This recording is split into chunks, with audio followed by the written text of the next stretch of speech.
Ahoy, shipmates! That's a different jaunty camera angle. Should we try that one? Like that.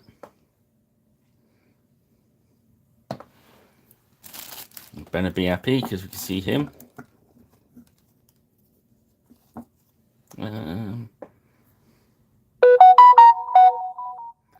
To maybe just zoom a little bit more. Let's just try that. Oh, zoom out. That's maybe a bit better. Let's have a look. Ah, that's better. Ahoy! How are we doing?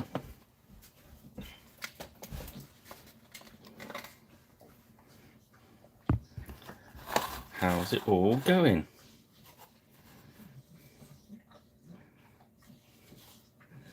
Let's let everything catch up. Ha Ben, how's it going? Let's just get... There we go, Ben. The world is right again.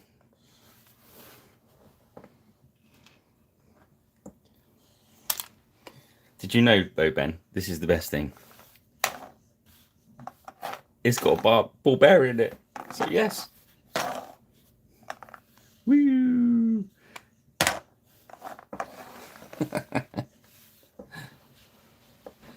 Good work. Okay.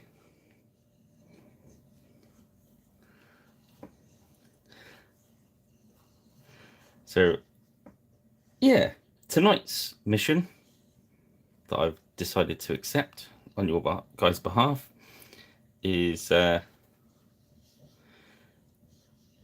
SHVA 18. Okay, be very careful on typos and autocorrect. Okay, it's Cnut the Great. Okay.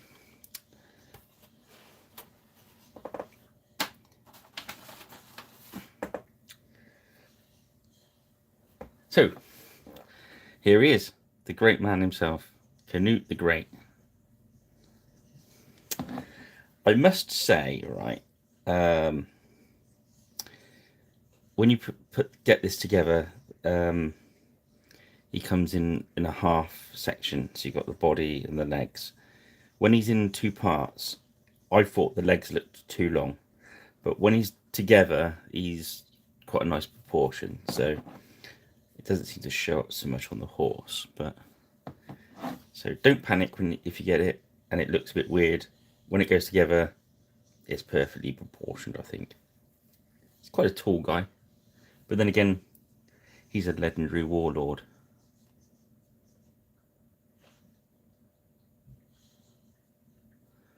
Cnut den Store. Is that right? Cnut den Store. And when you wear clothes then, Ben, can I call him Cnut?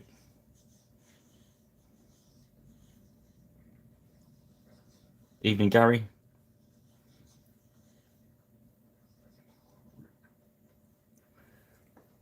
Okay, well, once you decide how bad my pronunciations are,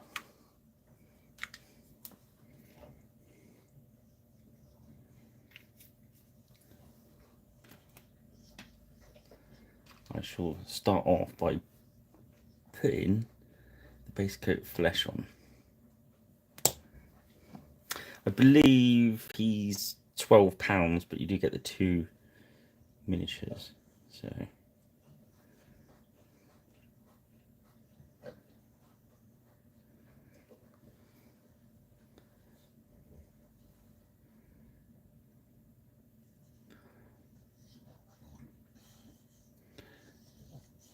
yeah.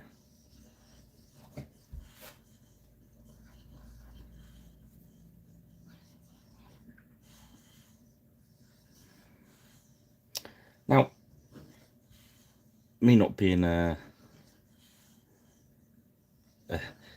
history scientist dude, I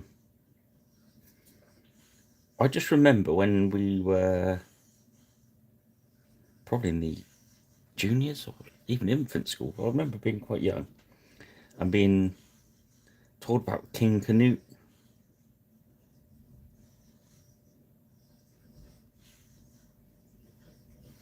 Trying to stop the sea. I don't know if it was one of the songs we used to sing. I can't remember. I just seem to have this ingrained thing about him. I don't know if it's even the same Canute.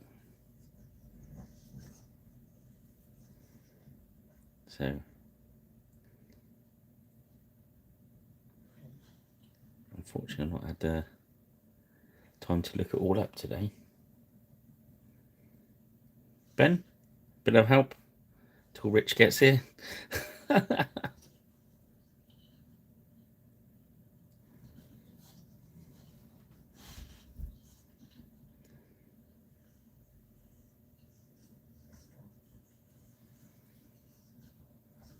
But yeah, it's pretty. There's a lot. If you go through the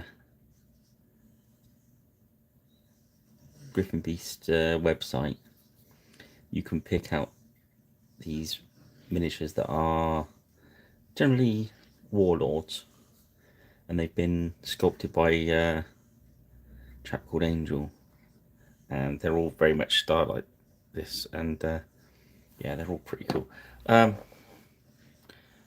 Ben, I was asking it, is it okay if I call him Canute? Canute, is that right? Am I hacking his name to pieces? And I kind of remember when I was in infant or junior school that we were told about King Canute trying to stop the sea,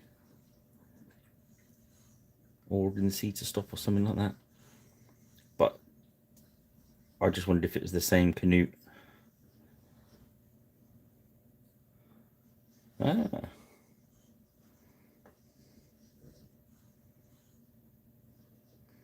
me not being an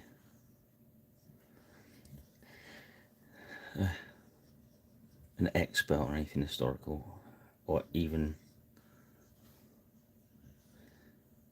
I just skim. I'm like a stone skimming across the history. I enjoy it, but I've not got the memory left. My memory is shocking.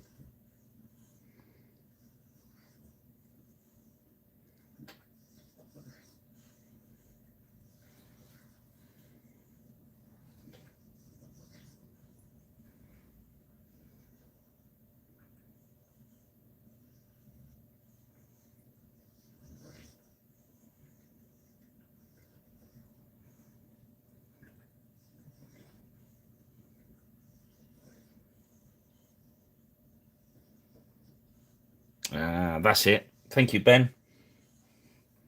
Thank you for taking time out to type that for us, buddy. There was this little sort of 6-year-old voice in my head trying to remember the song. I'm sure there was a song that we used to sing when we were like junior infant school. Rach, any help?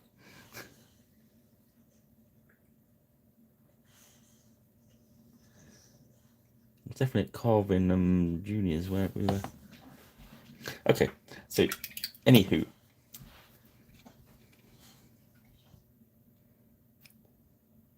So it wasn't he was bonkers. it was definitely a lesson teaching them. I like it. It's a nice miniature, this. I say, when it's in bits, it looks kind of a bit weird, but when it's together, it looks just right.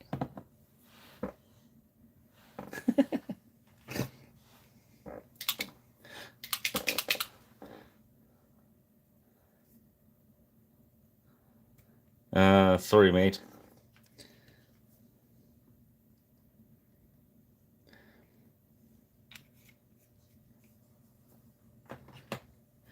If I sung too much, the channel would be struck off.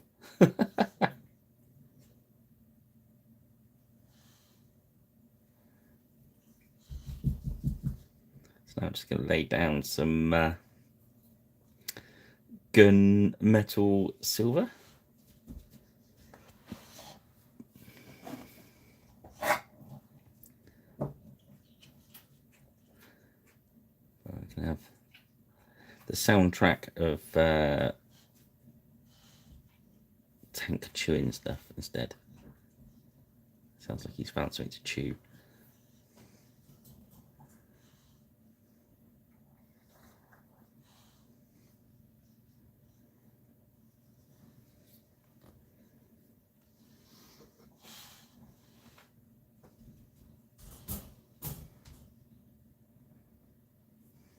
For this one, it's just one of those fidget toys, but of course because it's made of latex, the paints don't stick to it, so it's good for putting washes and all sorts in.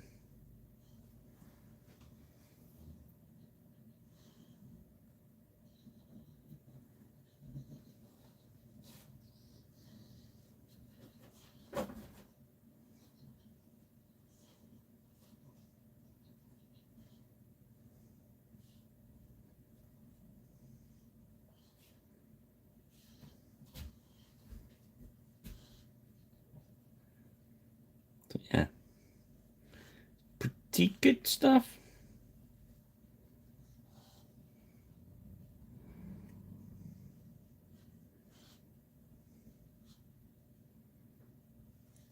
I wouldn't gone that far.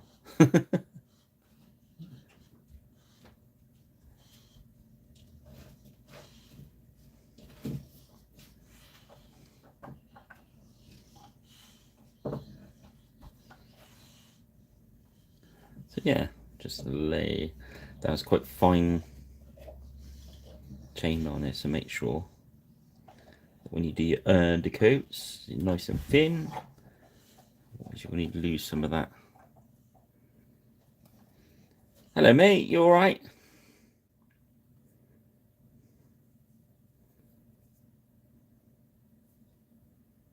Good to see you, buddy.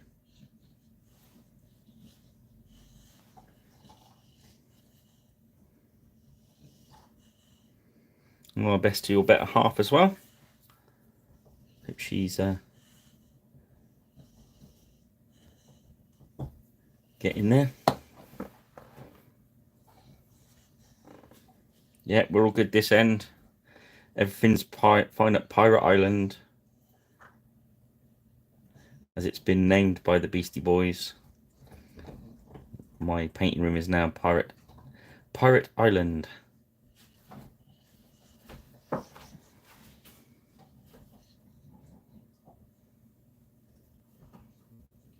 Oh yeah.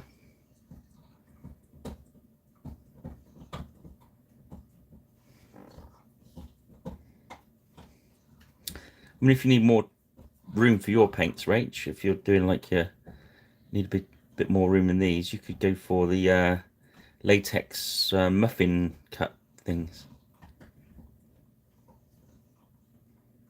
and stuff like that. Time for you to raid the pound shop, I think.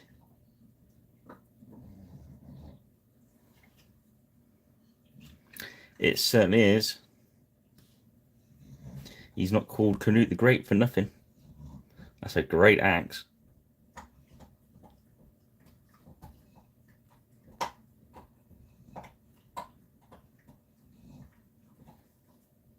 Just making sure we're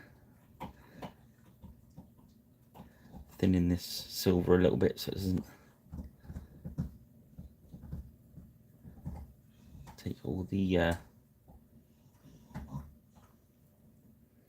detail out of that chainmail.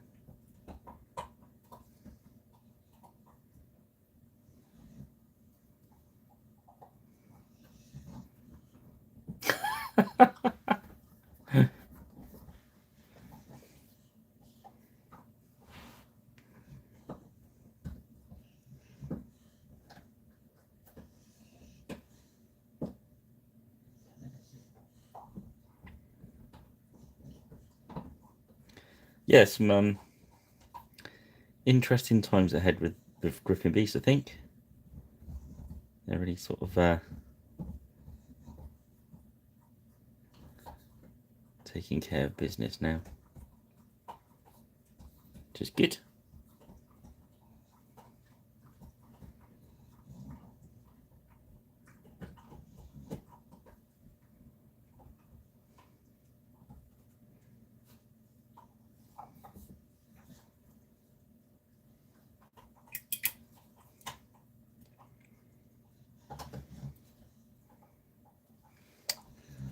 Just thinking about what colours to go with next.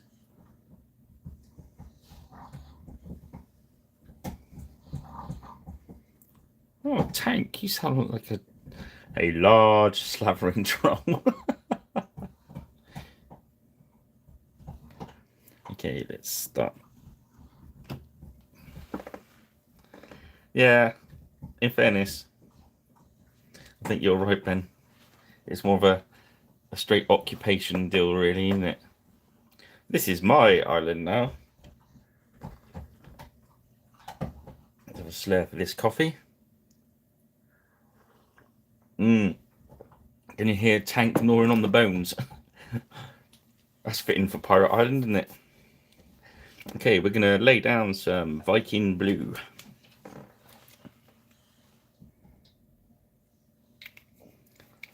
I'm going to follow the colours on the picture on the website.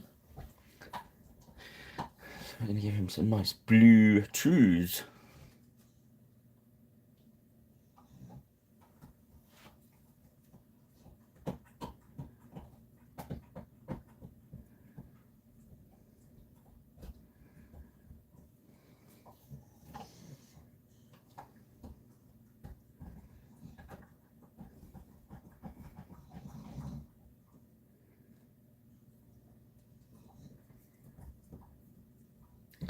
Another one that Angel sculpted was Peter the Hermit. That's a very nice miniature. And what's the other one? One of my favourites he does. But yeah, he's got quite a few.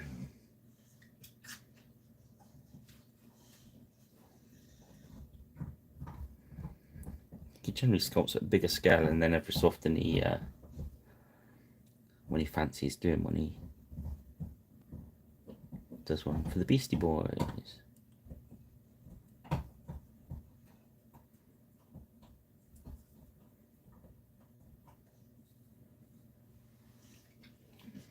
again, just watering it down a little bit with a bit medium.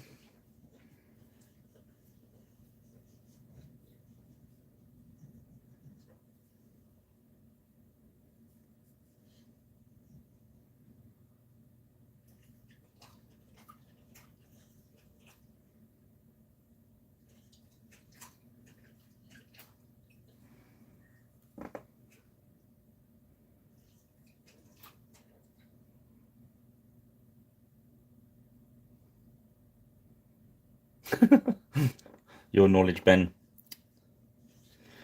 Between you and Rich, I'm pretty much covered, aren't I? Who needs Wikipedia?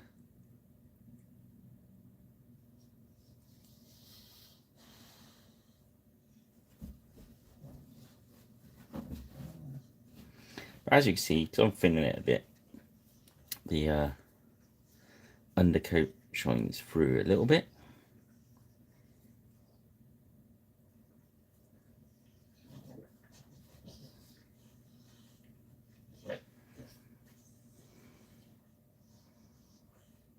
No, it comes separate. So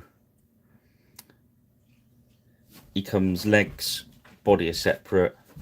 The axe has the hand on it. So you got your body. You see the join there, and the saddle's part of the guy, part of Cnut himself. This one is arms, legs. The hands are both on the axe, which you glue in with the arm piece as well. So it's quite good.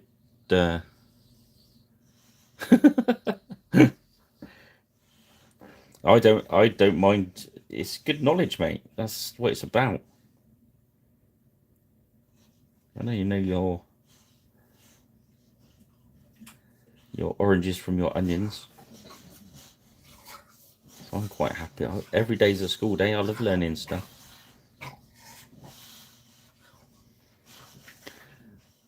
I'm just learning that my dog is making strange noises because he's upside down playing with his bone now.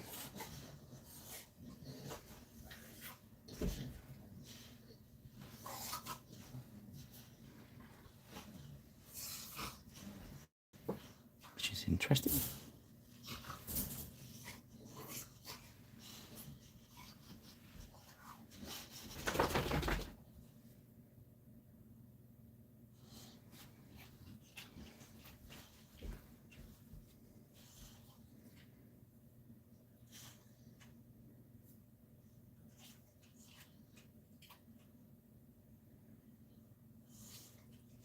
So yeah,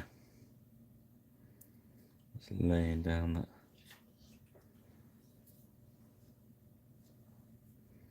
It's nice when you get the miniatures with the mounted and unmounted version, isn't it?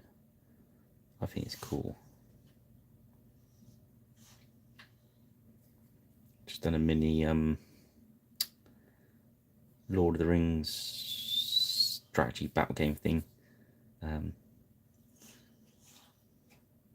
Little commission of that. And they do a lot of that. You get the mounted and unmounted version because they can be knocked off their horses.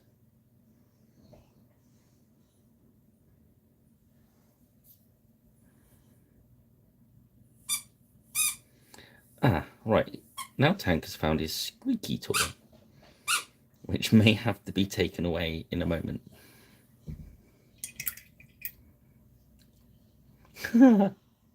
Yeah, Spike used to come on Friday night and give us a good snoring session, whereas Tank's snoring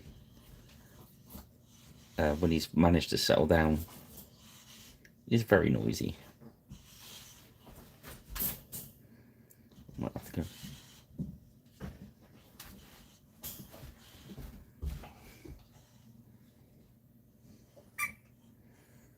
But I might have to.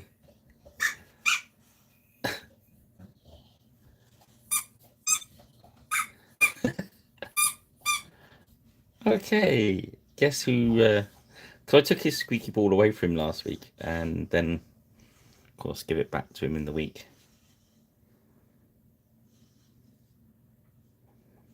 And he's taken Ben's lead of trying to be annoying. I'm joking, Ben. But yeah, have you vibed with the dog to?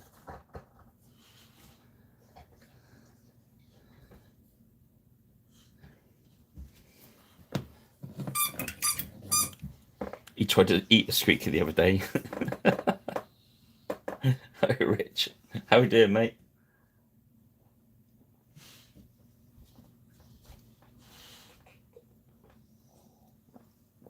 Welcome aboard, shipmate.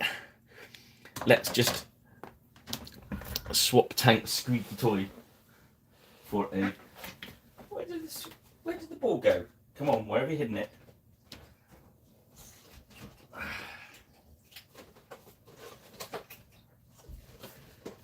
Oh, let's give you a big chew. Keep you going for a little while. You're gonna have to give up the squeaky ball.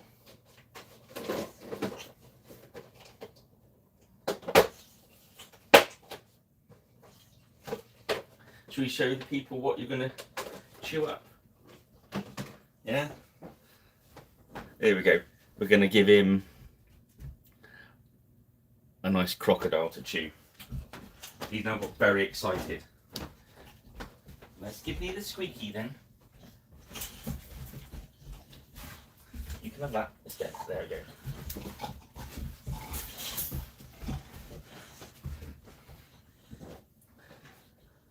Now he's spinning round with his crocodile. He'll sit down and chew it in a minute, which will make a horrible sound for a little one. Hopefully he'll settle down after it.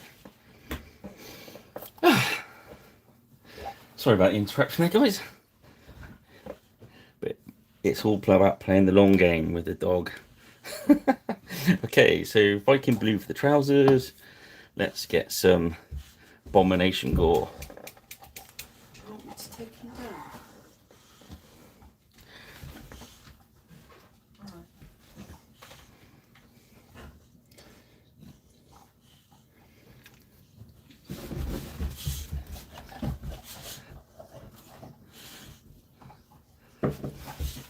Alright.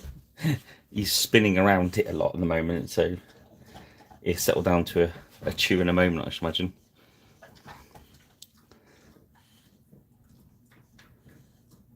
And we get a nice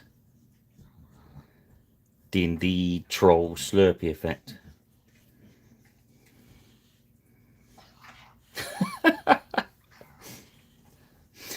Do you remember? I remember when we were kids on vinyl.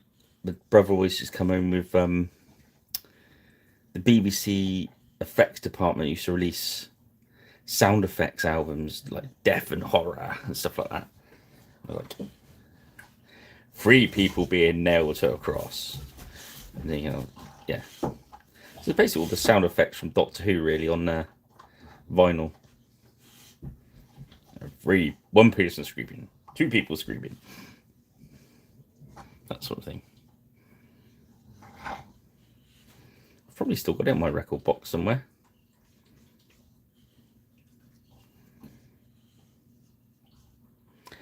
That was when I saw the other day. Somebody said their first vinyl album, and it was big war movie themes with like the Dam Busters and 633 Squadron and all that sort of thing. And I thought, wow, that's strange. That was my first album somebody gave me as well. I wonder if that's subliminal early war movies thing. No. Perhaps it gets ingrained in us from a very young age.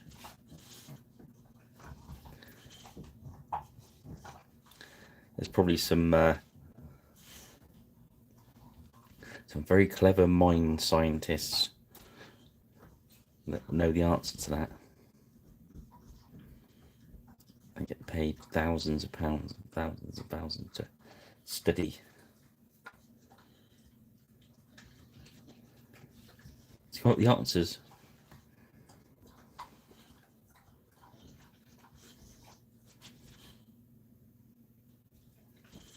But yeah.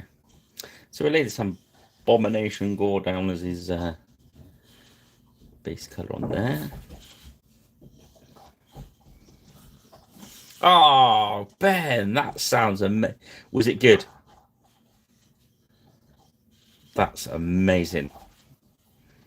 I'm going to go in the loft tomorrow and see if I can find, see if I've still got the big war movies theme, and see if the sound effects, death and horror, is still there, and maybe see if I can record some of it.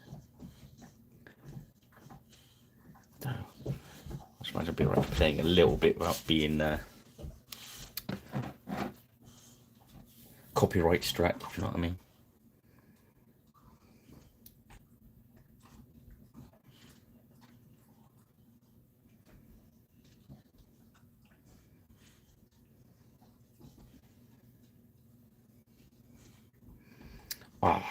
I want to hear that. An album of dinosaur stands.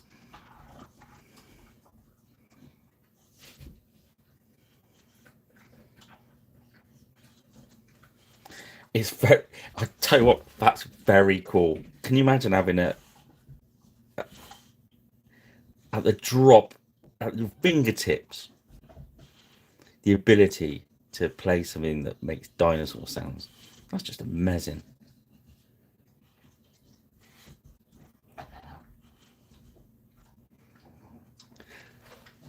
You've definitely found the chat room's level, Ben.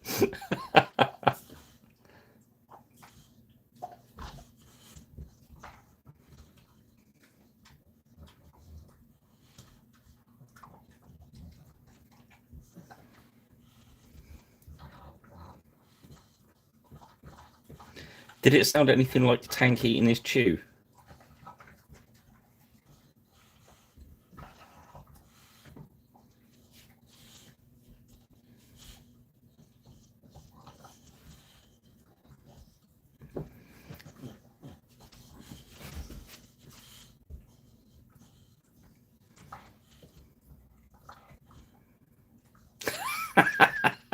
Ah, yes. The time traveling person. Yes.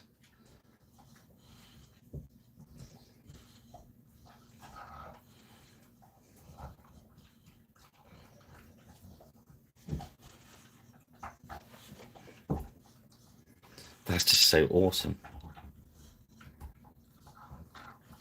So I'm going to do his base colour of his salad as well, so red.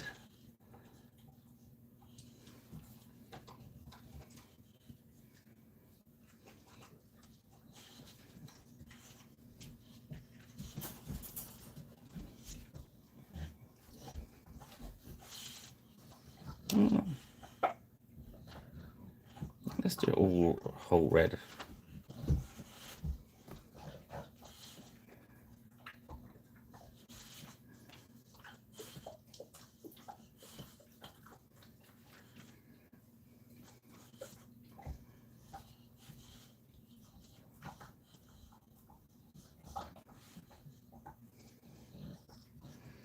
Don't they fight? Don't they attack each other?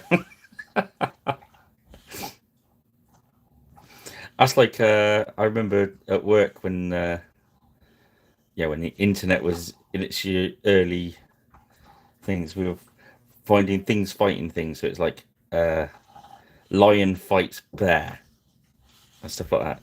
And we had this thing at work trying to think of what would be a good fight. And of course the inevitable bear versus shark. Now it's a very much case of terrain there, isn't it?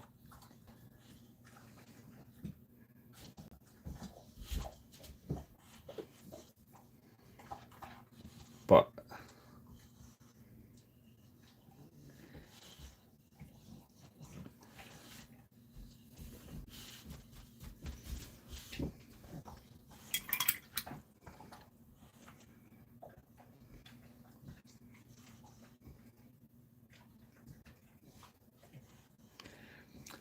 it's like I was watching some extra bit on the one of the Godzilla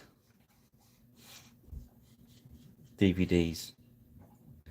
And they made that sound by rubbing a rubber glove kind of thing up and down a double bass.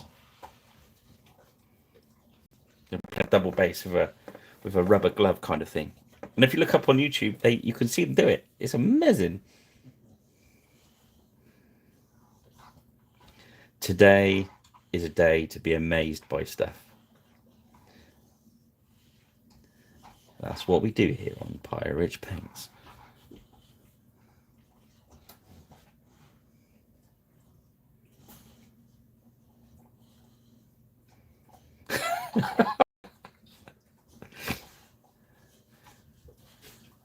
Rich, what are you? Blancmange. Ah, even Jean-Luc. Jean-Luc, what was your first album? Or my first single was Tiger Feet.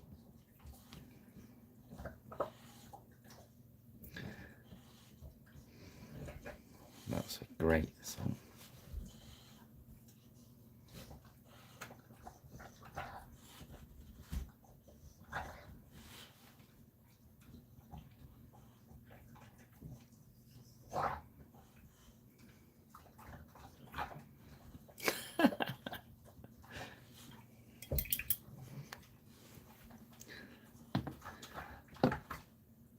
It's a place for in-depth discussions. Yeah.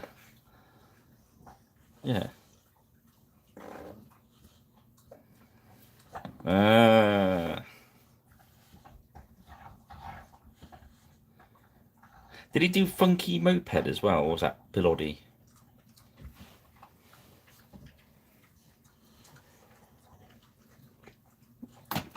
One of my brother's ones was Lily the Pink. Oh no, that's my sister's one. Lily the Pink. Oh, a drink, a drink, a drink.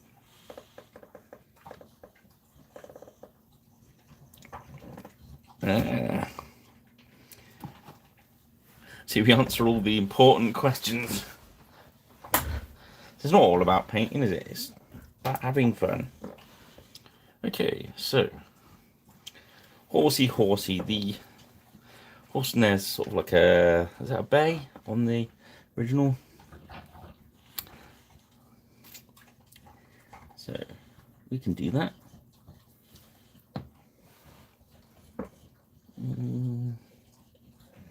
Let's use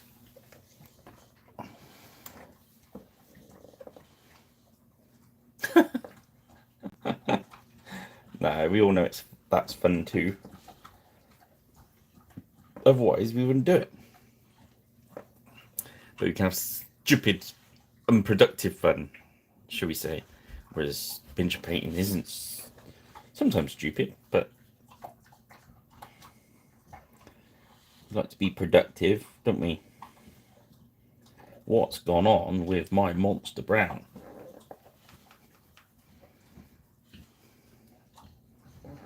Good. Fair shout.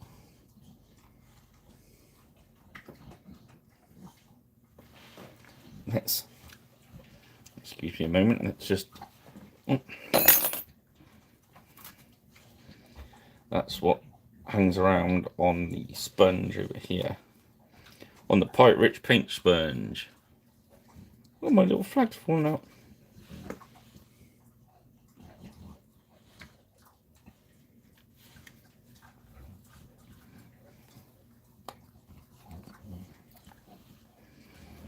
Let's put that back in. The dog is doing his large slavering troll. Oh, Ben. There's always one, isn't there? Always one. So we're going to water the monster brown right down. I'm just going to use this as a base colour. So we're quite thin.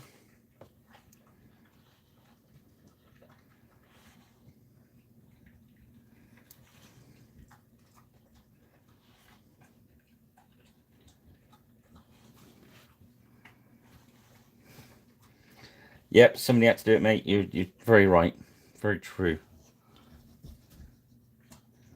It's a bit thick there, so let's get some medium and add it onto the paint there.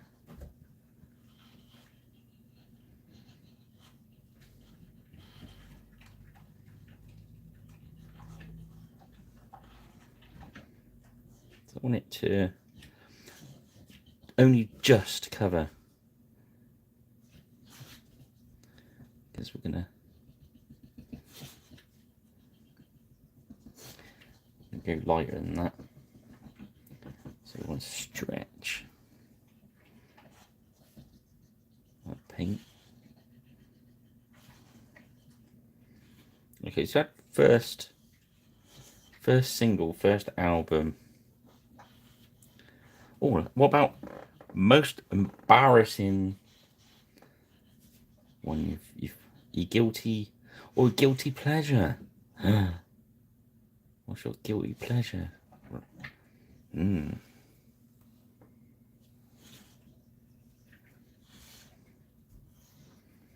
That's interesting. It's not it's not painting related, but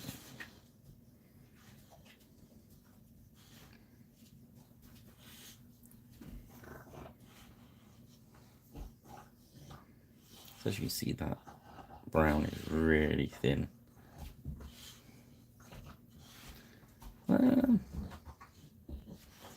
Anything really, mate.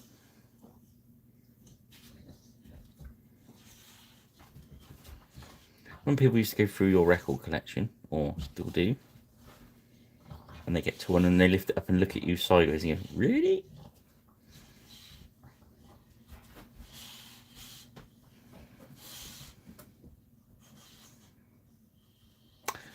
Yes, one of my brothers was into the meteors, so I do know that one. Oh.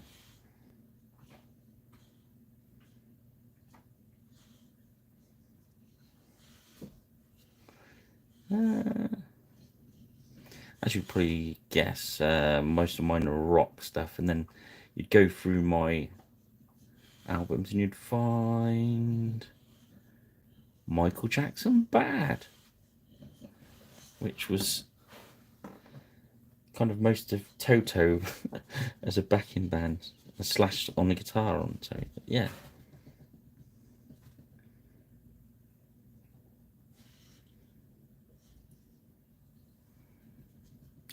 bagpipes, awesome. Bon Scott, bagpipe solo. I played hockey with was a piper in the army.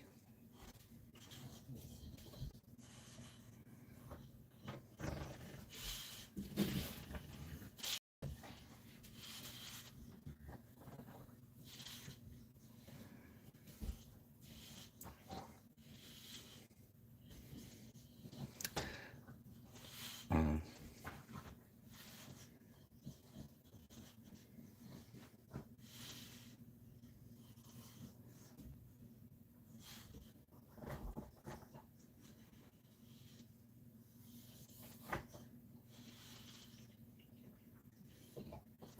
yeah.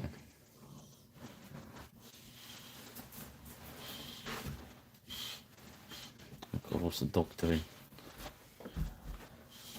He's now sliding his cushion around the room.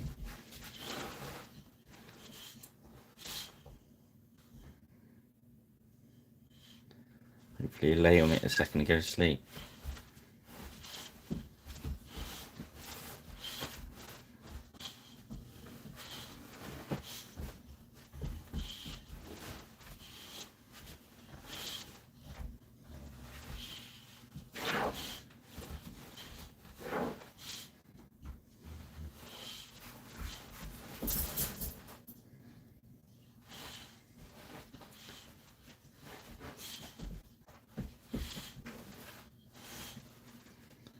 Yes.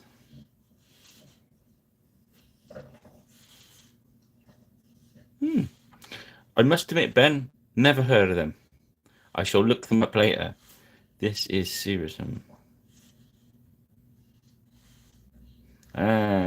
Biscuit all relaxed and not fraught anymore. Good. You can relax back to sleep then.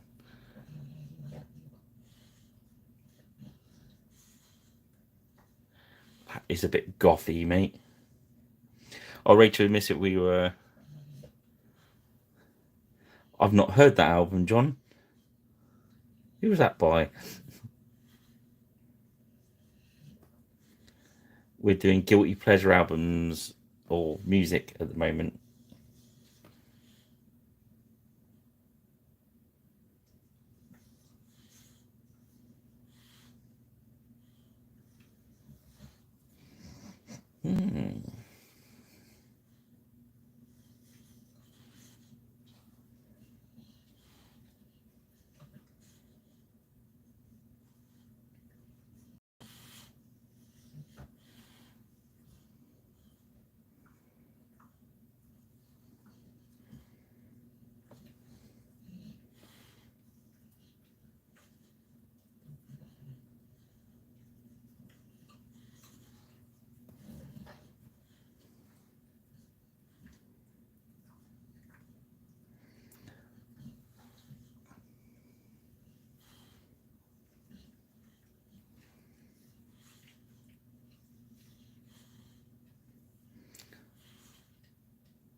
I should imagine there'd be a single of Rubber Ducky as well from the Sesame Street in my collection somewhere. That was a very early song that I liked, and I still know all the words to, and I'm not going to sing it.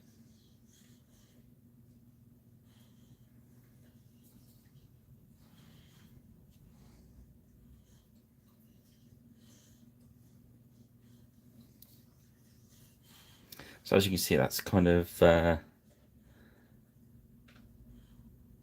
can still see a lot of the undercoat through that fawn colour we've used, which is what we wanted. Next I'm going to go for elf green. Elf green. No, I'm not going to go elf green, I'm going to go angel green.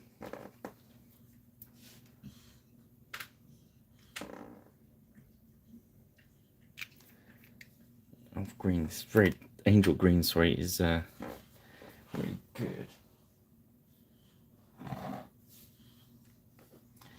He's now got, the dog's now got his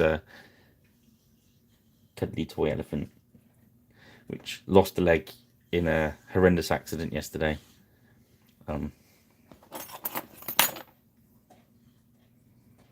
Yes. There's a little bit of flash that I missed.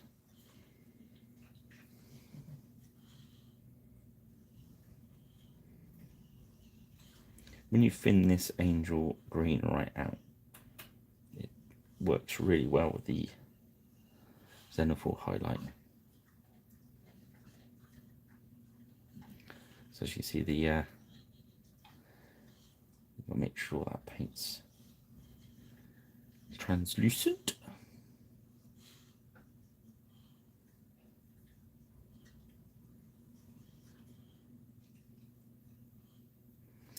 It's very true. It's very true, Ben.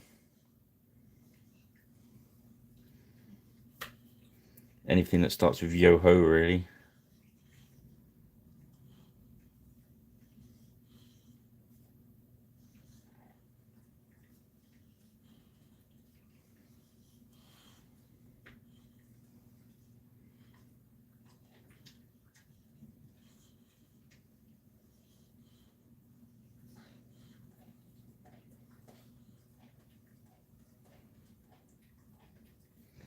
Yeah, so just gonna lay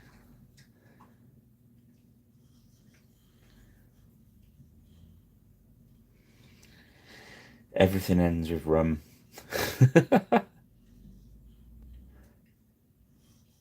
And when the rum ends, everything ends.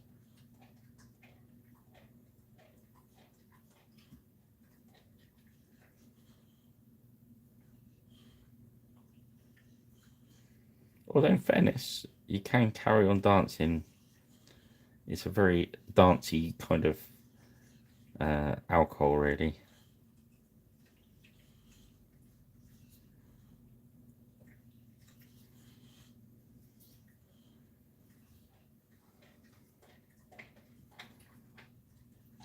Just put a little bit more on there. You keep it thin. Just got a little bit more green in the recesses. There we go.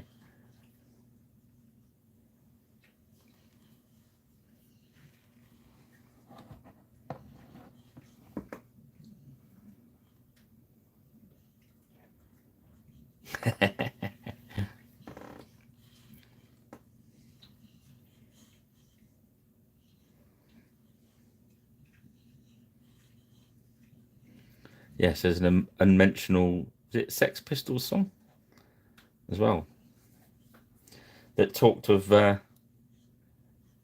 many problems with the rigging. We won't mention the title, or indeed many of the lyrics.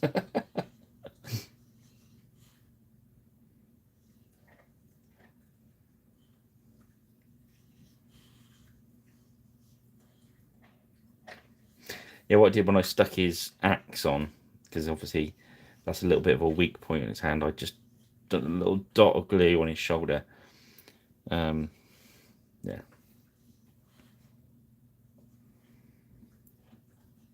It's always, if you can avoid it being a weak point, especially if it's a game in miniatures.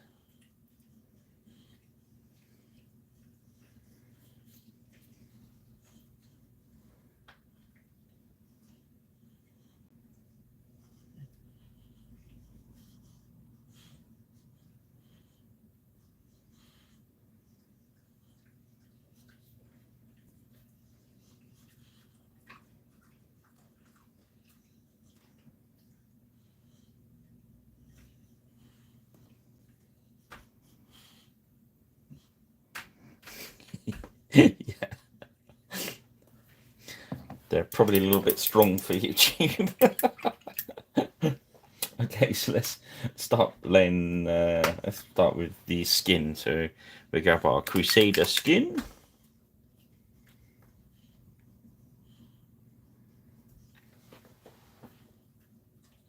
Don't eat your toy. Wait, leave. Let me just rescue. Don't eat it. Wait.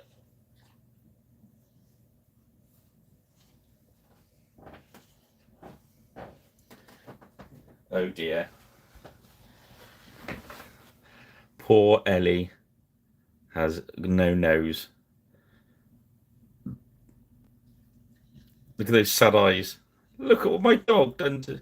It already lost a leg. Now Ellie is finished. There's Ellie's nose. It is a massacre. It's pachydermicide, isn't it? I suppose. Unfortunately, my dog has got no respect.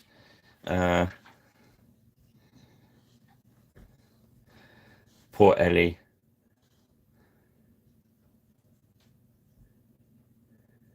She was a faithful little friend to him for the day and a half that she lasted. I don't think she ever recovered from losing a leg.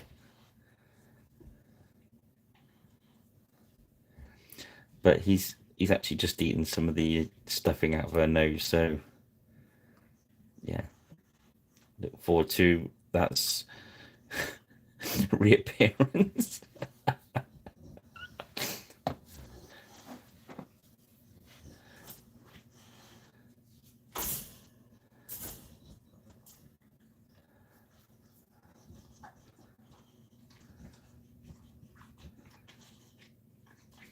Yeah, luckily I did when I set this feed up tonight. I said it wasn't for kids, so they'll hopefully no kids will see that Ellie's been destroyed.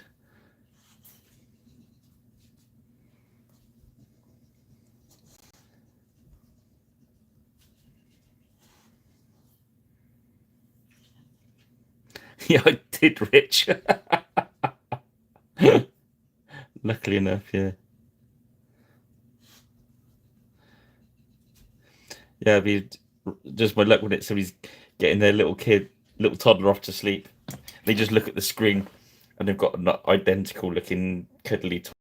They've just seen their favourite toy viciously destroyed.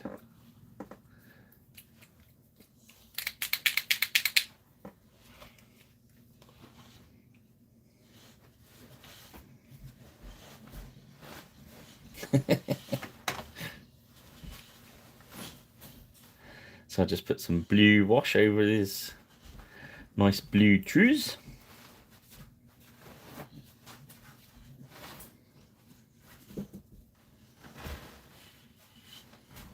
My camera at a bit of a weird angle tonight. So.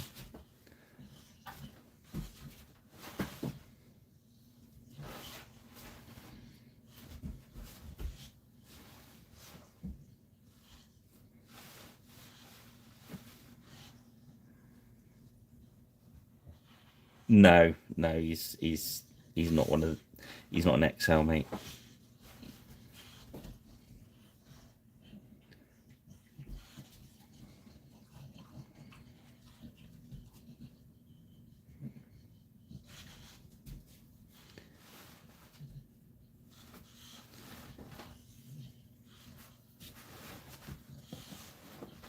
Yeah, that's right. We have to keep Jigglypuff safe from the.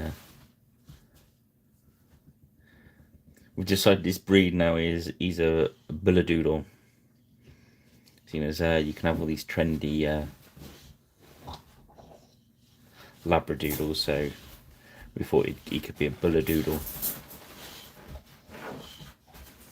He'll be downstairs in a minute if he doesn't settle down.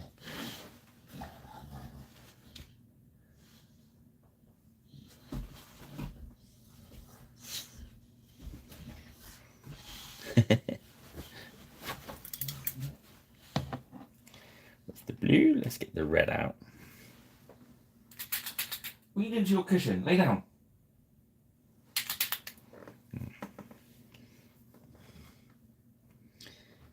He's scrooched it up and he's pushing it around. We should have a dog cam as well and keep switching to dog cam. It won't be so much of a painting channel then, will it? Because everyone will be watching the dog. Just run right around there.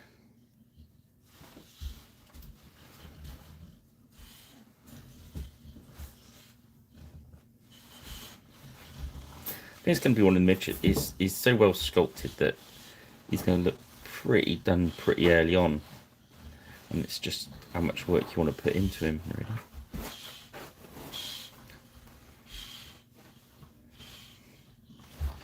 Yeah, I just put a live feed on the when I'm not on painting.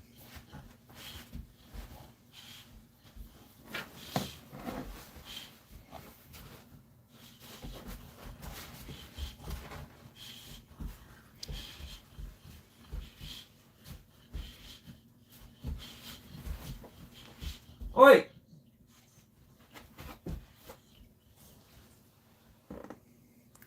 Sorry about that.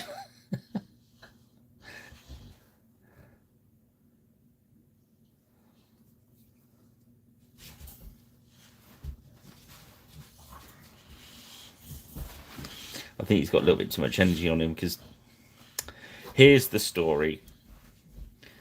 He likes to have a run around down the park. And I bought him one of those laser pens. You know how cats chase dots around? Well, turns out he identifies as a cat. So he chased the laser pen dot around the park like a loony. He does enjoy jumping up, especially jumping up at trees. So I put the dot on the tree and he jumped up the tree. Next day, done the same thing. So he jumps up the tree and he decides, I know, instead of jumping up continually and trying to catch the dot, I'm going to hang on to the tree like a bear. Which didn't quite work out for his dew claw, so he's having to spend time on the lead while his dew claw heals. Hence him having lots of spare energy. Good evening, Go For It Painting. I was just regaling people with this story of why my dog has got too much energy at the moment.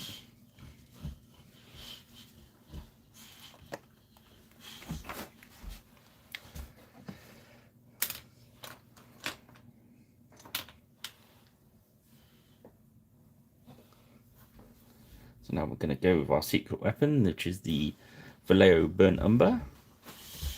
I'm going to lay down the furry bits of his cape.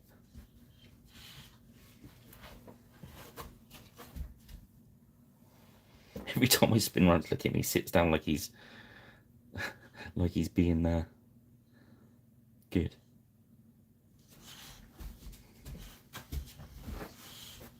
I turn my back and he, well, you can hear.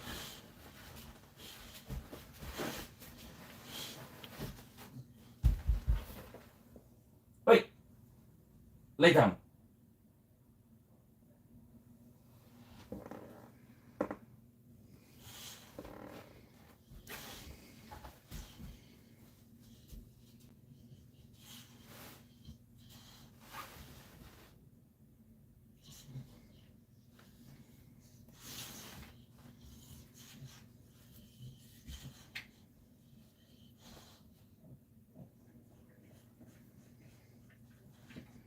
So yeah.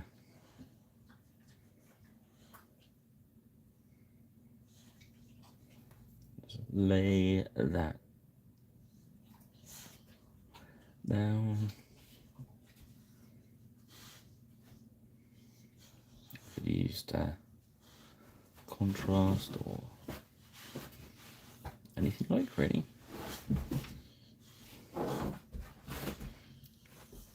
something like contrast or this burnt umber airbrush paint seems to work on furs really well.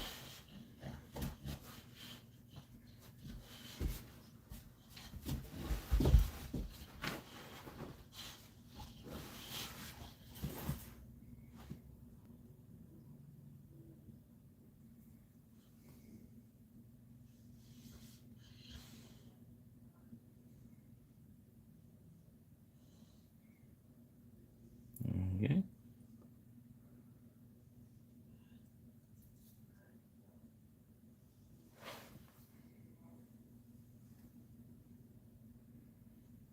What, the paints, Johnny?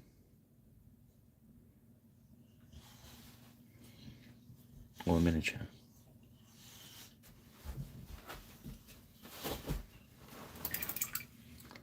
I'm using a crappy brush now. I've got a bit on that chain on. Okay. All right. No, they're he's been around a while. This one, a couple of years.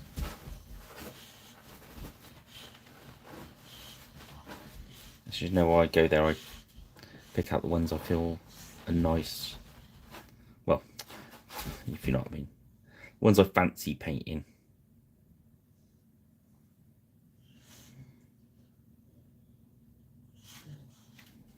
Which, as soon as we get going, will be a new fang on the PC site, hopefully.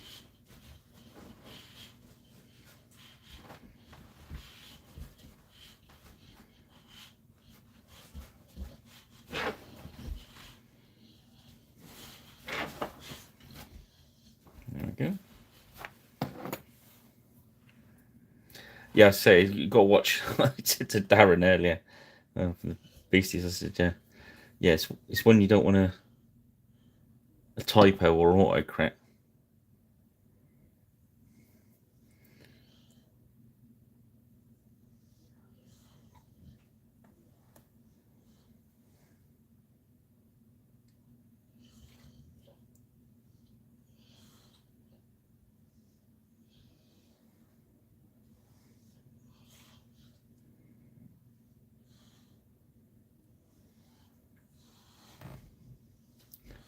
Certainly don't.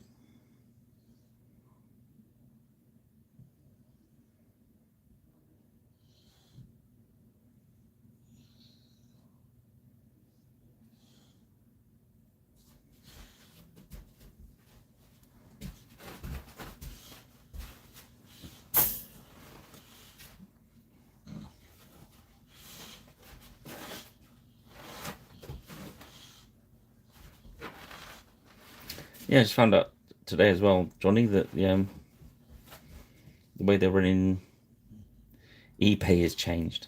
So I doubt I'll be using the eBay again.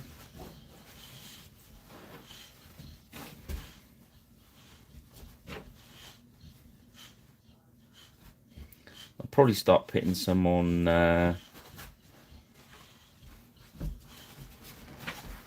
Twitter and let people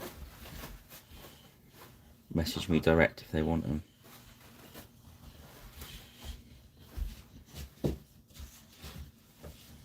How does that sound to people?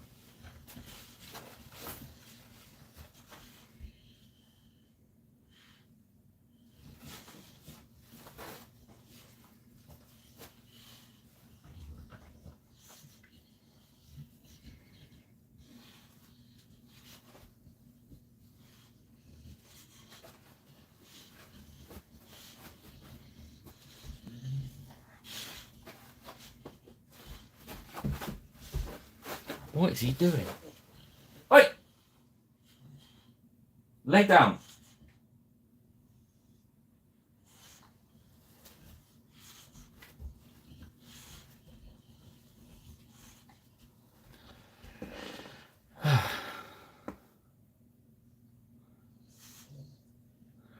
I don't know. I'm not sure.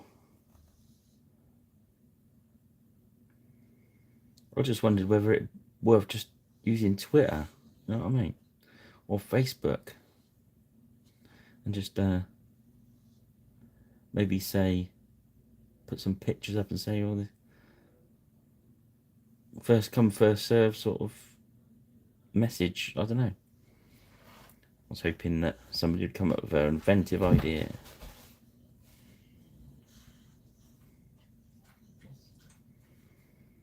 I don't mind paying eBay's fees and that, but it just seems to get more and more complex,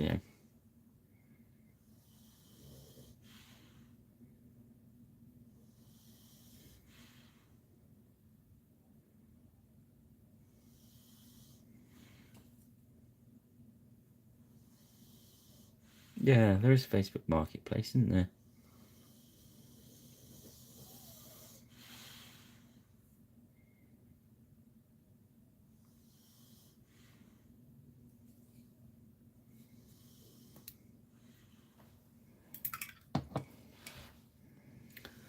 The trouble is, I'm getting kind of...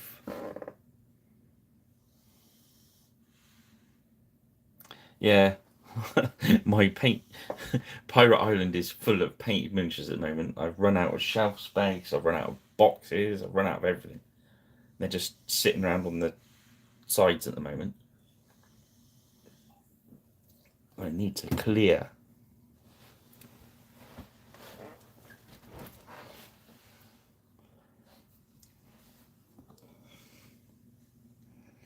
I was gonna maybe start doing the war game shows,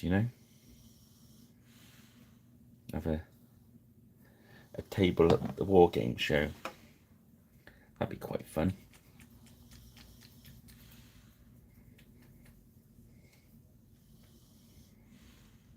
Just take as many painting miniatures with me as I can possibly carry.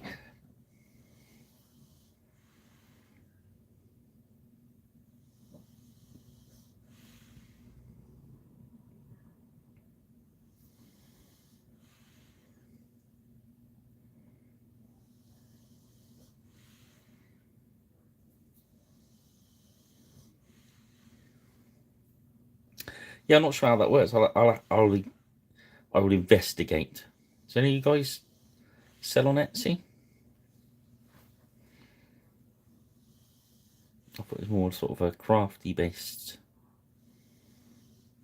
stuff.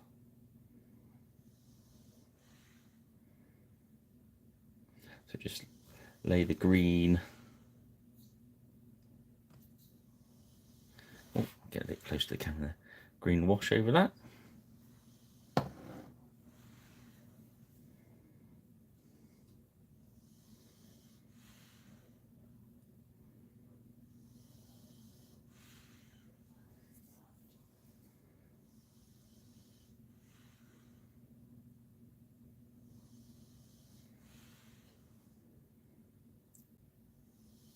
I think Tank's run out of steam. He seems to be snoring.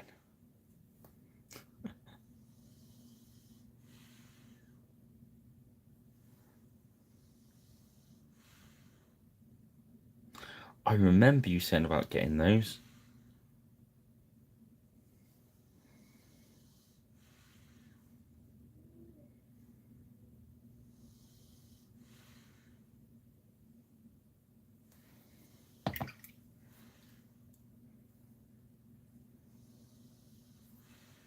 Okay, we're gonna grab a dark tone,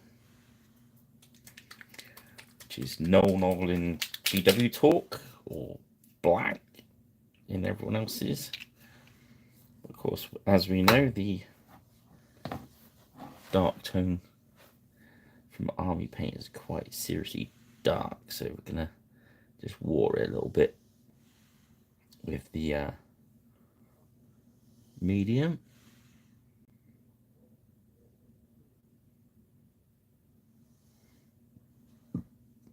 Yeah, I'll have a look at Etsy tomorrow and see what goes on.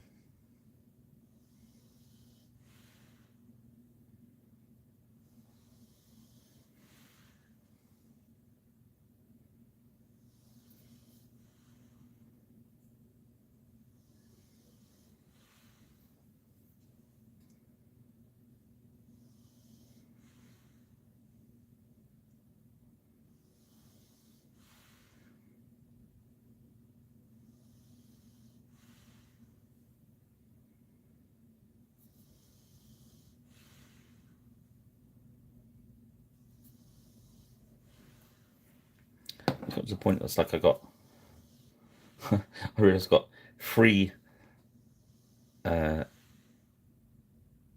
Age of Magic elf armies, warbands if you want to call them. I've got 2 Irish, so I just need to slim them down a bit, really.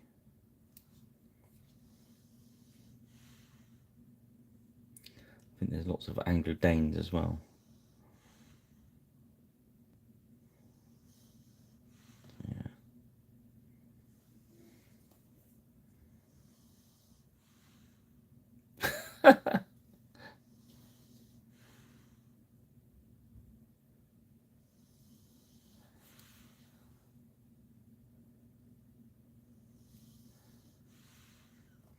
I've seen some people like just put them up on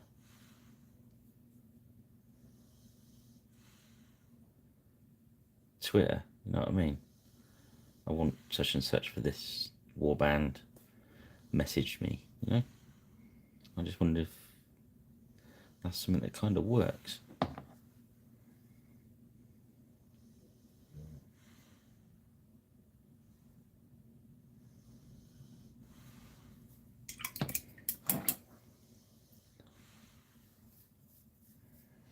Unless, I wonder how much there's a membership thing on there, isn't there? I think it's like £1 or something. I can set it up to be like £1 a year or something like stupid like that.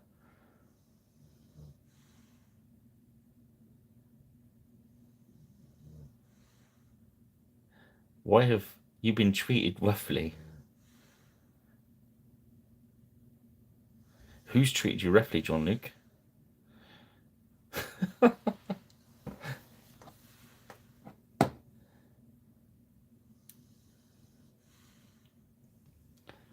Okay, so what we'll do is grab some light tone now. Ooh, steady with him, Debs. Don't break him. I'm just gonna put a little medium in there. This is the light tone, which is a sepia based one, so I'm gonna run that all over this brown.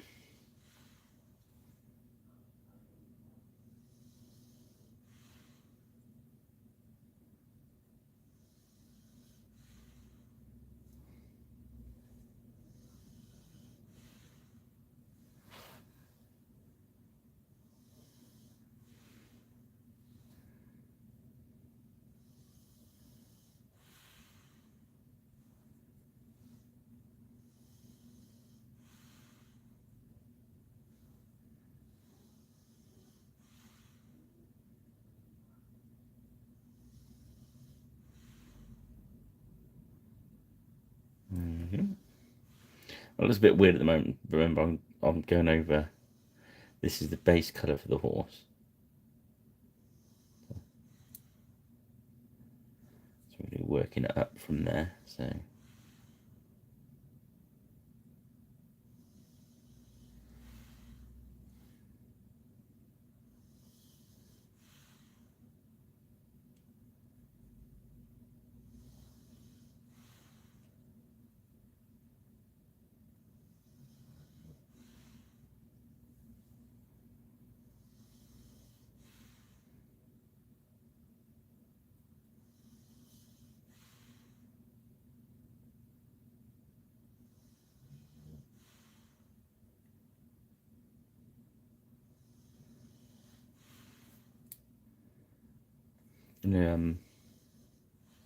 Big battles in Cirencester said to me about bringing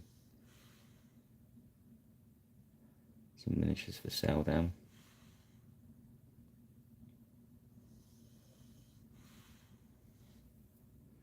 Which is very kind of them. There we go. So now,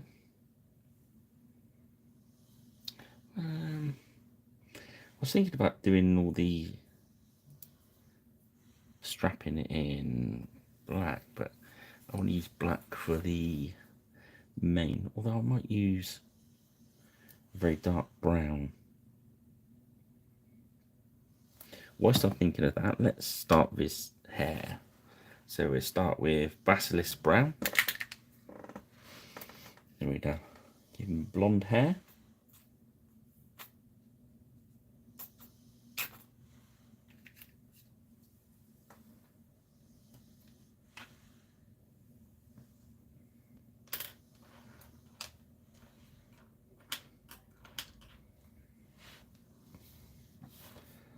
That's good, Johnny, as long as it works for you, mate.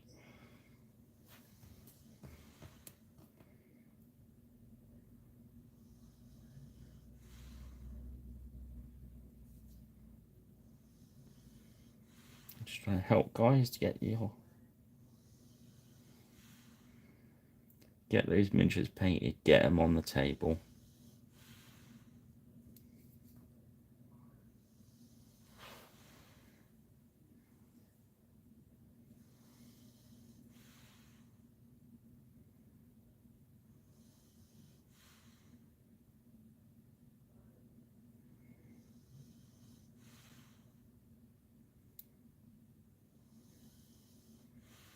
Definitely going to try and get the battle reports going soon. Trouble is, I get so not bogged down, but I get so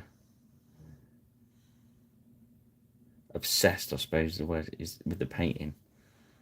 That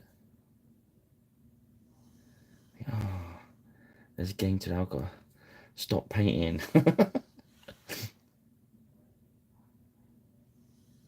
It almost becomes a hobby on its own, doesn't it?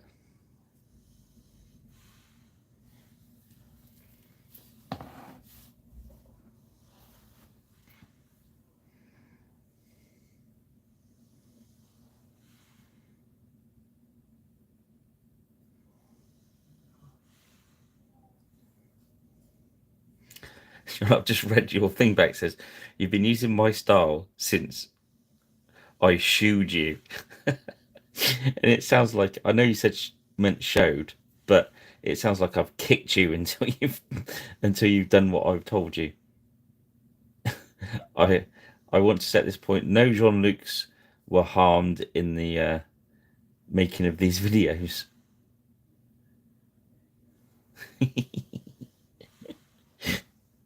Big love, Johnny.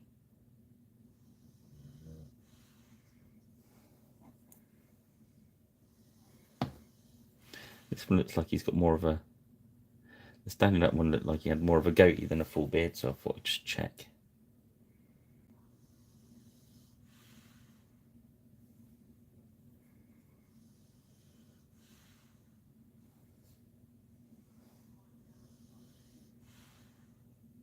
I think this sculptor's style's more like a painter, you know what I mean? So he's not hung up on the little details. It's the overall picture of the...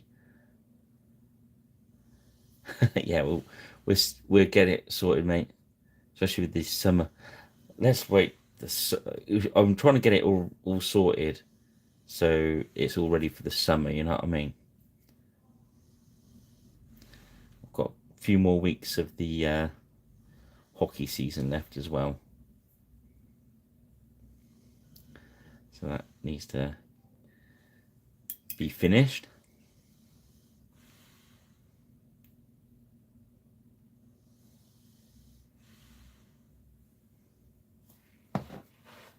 What are we doing on time? 1 hour 20 minutes. Look at that. We're going great guns at the moment.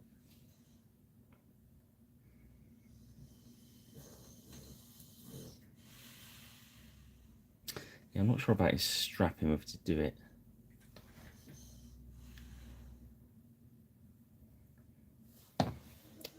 Let's find a dark brown. Let's find... Excuse me, Jigglypuff. Let's have a look how dark werewolf fur is.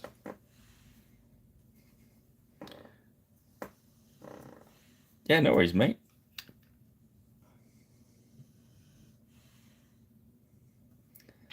This is werewolf fur. Just gonna see how this looks as strapping. Let me start doing the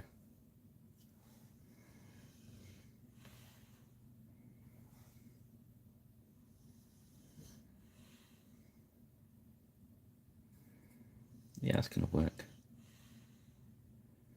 So we're gonna do the level work in werewolf fur. Let's see, stirrup things.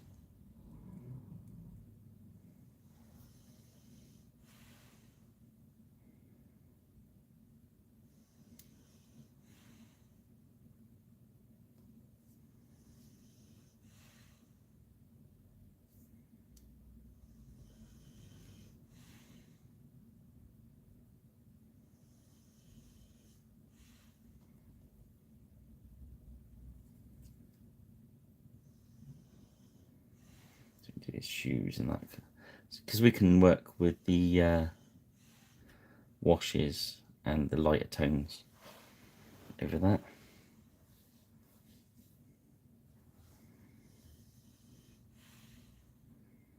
And of course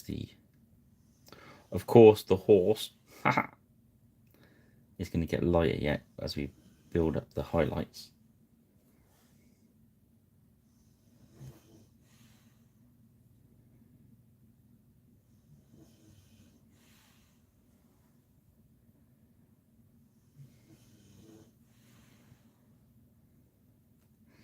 Ah, bonjour. Yeah, I'll find some building work for you to do, mate.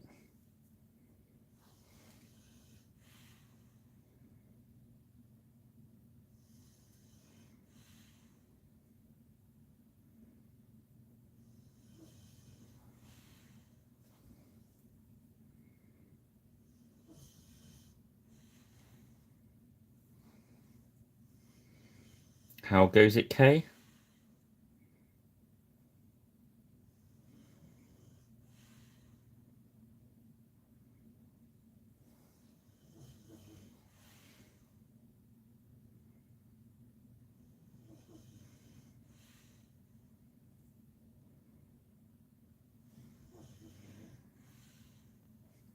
Yeah, this is Canute the Great.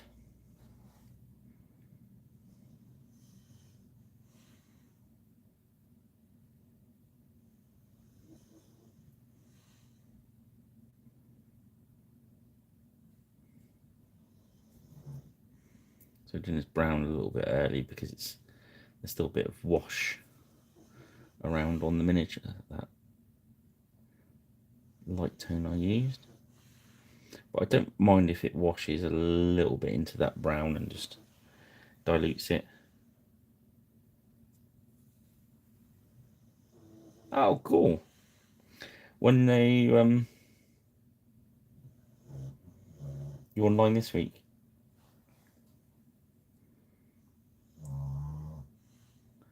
It's been so busy these last couple of weekends. It's been like crazy.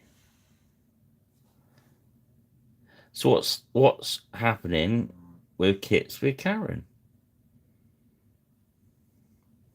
So I'm not.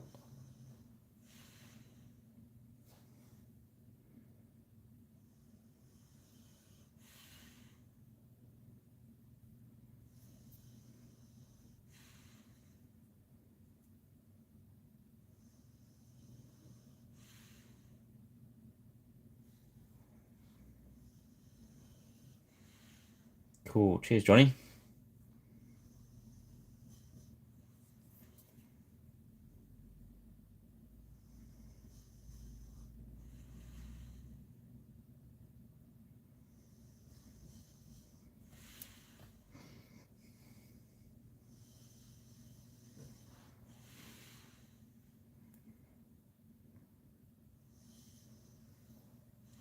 Ah, yeah.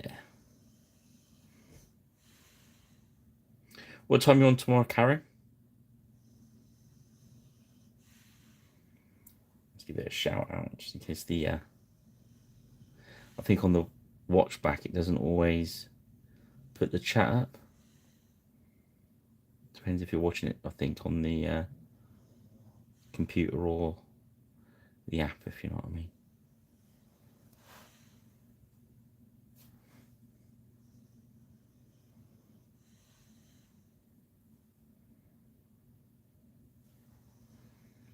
Okay, so everyone remember, tune in to Kits with Karen. I had a bit of a brain fart there. Yeah, Kits with Karen tomorrow. That's Saturday, 10:30. Drop by, drop a subscribe, hit the notification bell, and then you'll be told every time the Karen goes live. Also, don't forget to hit some likes. Likey. It really doesn't cost you anything, and it really helps the channel. So, you know, any of these hobby channels, if you can, I'm not just shouting out for myself here, I'm shouting at everyone. So if you watch a video on somebody's channel, really helps with the algorithms that YouTube put out. If you put a like, share, subscribe, comments, all that juicy stuff, really helps keep the hobby channels alive. And we want more hobby channels, don't we? So, and it doesn't cost anything. So, hey, good work. I don't think that's being naughty.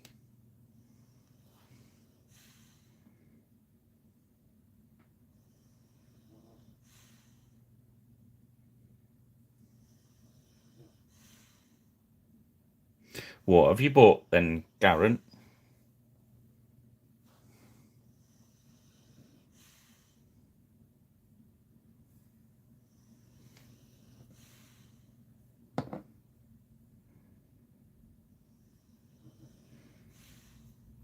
Yeah. What time will I be back? I'll be back late afternoon tomorrow.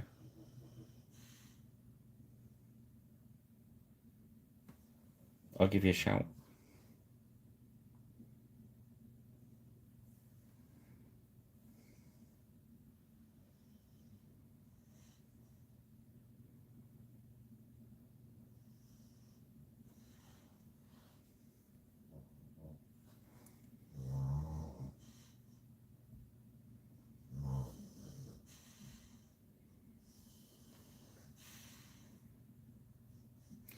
Oh, Rich has got Rich has got a bit of Hell Caesar and what's the other game? SPQR. I call it Spore because it's easier, and I know it's not Spore, but it's a SPQR in it.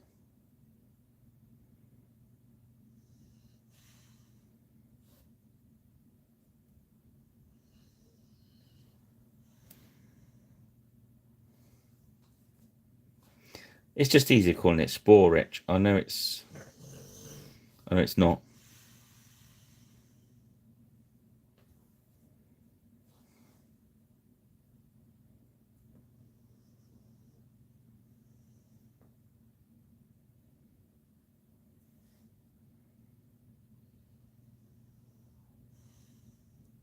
I'm just checking out the.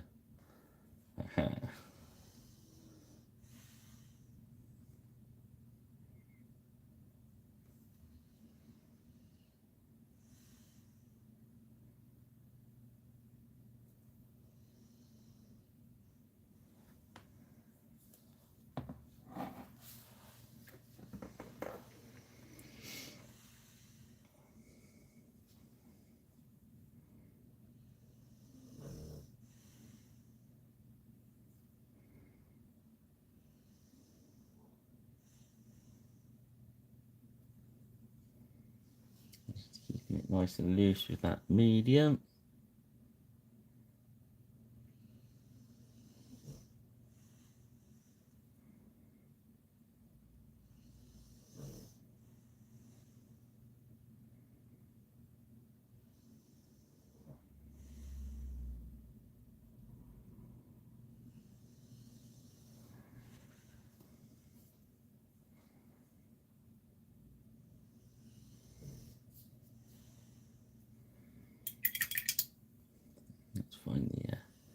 Secret weapon brown, because you've got a little bit missing there. A little bit missing under there. Let it be drying then. There we go.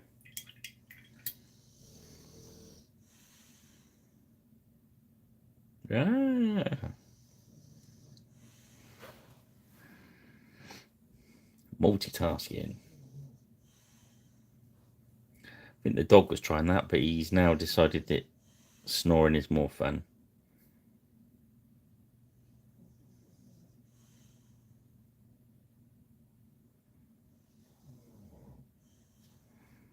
I think he wore himself out with his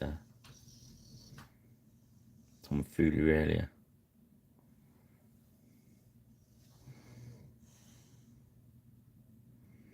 But after all, he did savage an elephant and eat a crocodile. So it's not bad for a pup, is it?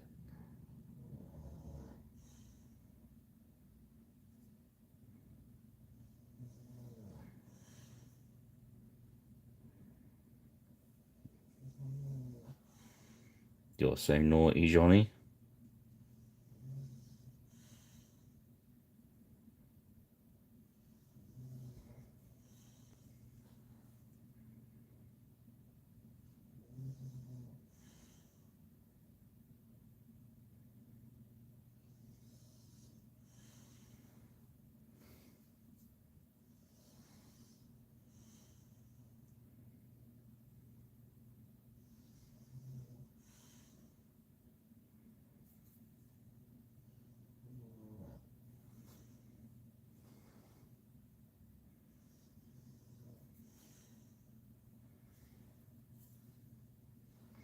Yeah.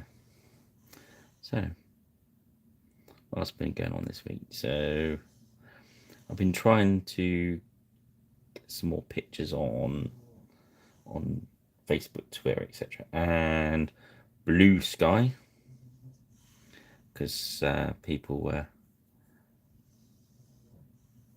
apparently leaving X or whatever it is. I've not really seen much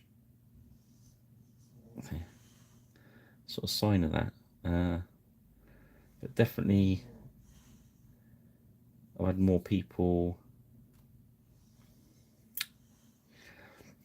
notice the Blue Sky this week, which is interesting.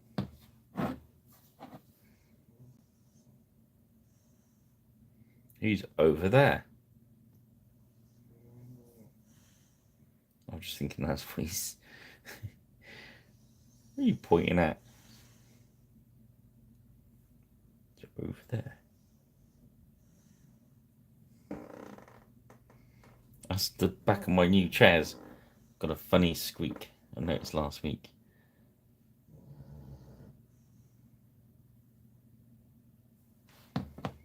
Okay, let's use this brown. It's Doom Ball Brown from Games Workshop.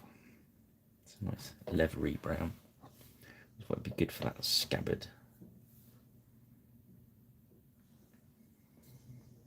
I was half tempted to do the other level of it, but I'm trying to use a few different browns.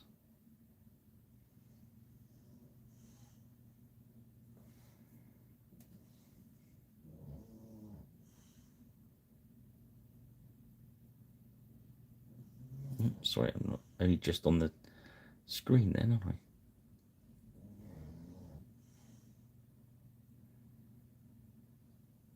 Yeah. The office chairs. They sunk, didn't they, all the time? Boss wanted you to look small and insignificant.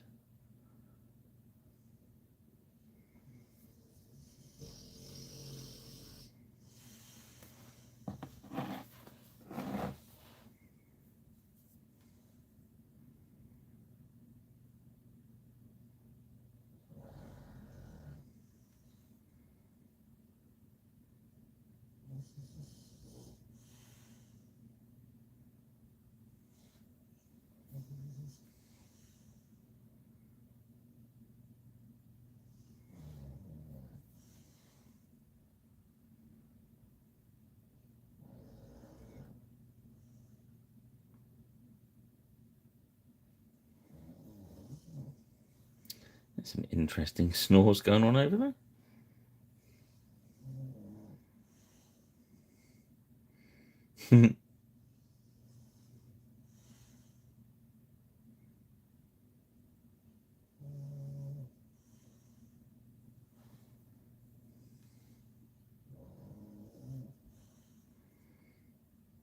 Yeah, Rise and Fall original player. I think I was just a little bit too young to. I wasn't. I liked Rising Damp. The humour was a little bit more kind of down my alley, really.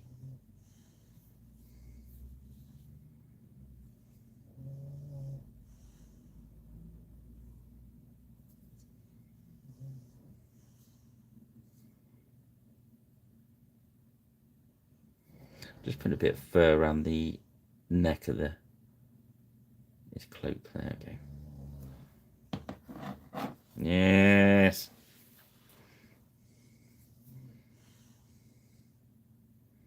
Now Rising Damp, I just got that.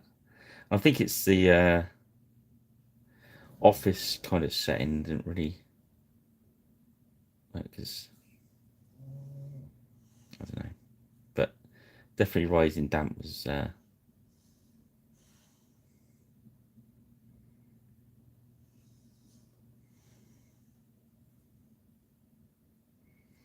Was more my thing. Miss Jones, Miss Jones. What was the name of his cat? Was it Delilah? Is that right? Was it Delilah? Oh God, no, it wasn't. Was it?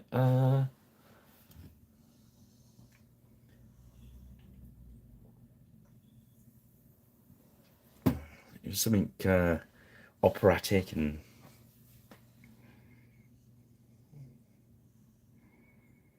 Oh, what was it? What was the cat? Ophelia, something like that.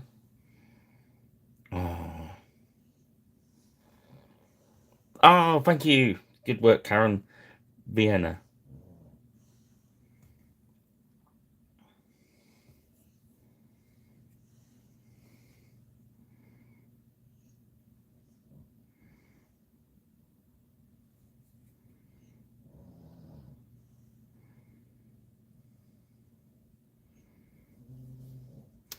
What was the name of the guy? Was it Alan?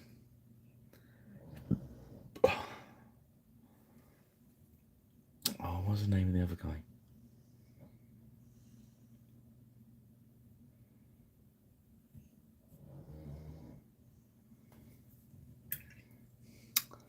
Oh dear, such a long time ago.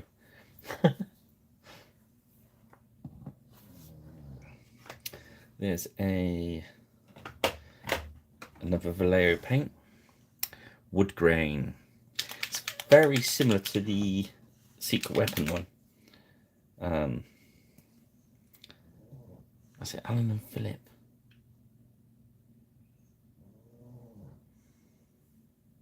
Good work, Karen. Have you got the Rising Damp DVD? There's one where he decides to defend Miss Jones's honour, isn't it? And they can have a boxing match. I just remember. And Rigsby's got those giant old-fashioned gloves on and pulls his pants up so high so he can't be hit so high.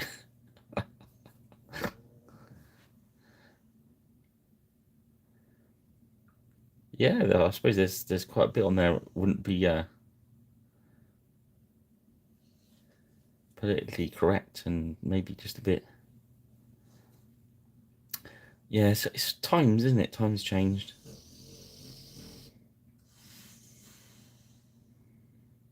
Don't really need to go into all that on here.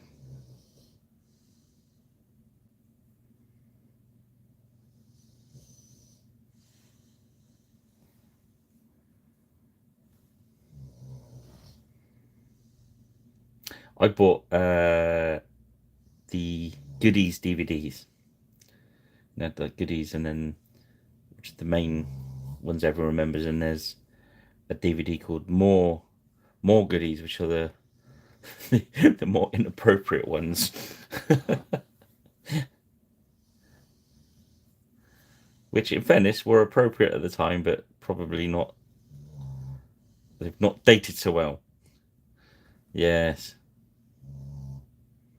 the noble art of Eki Fump.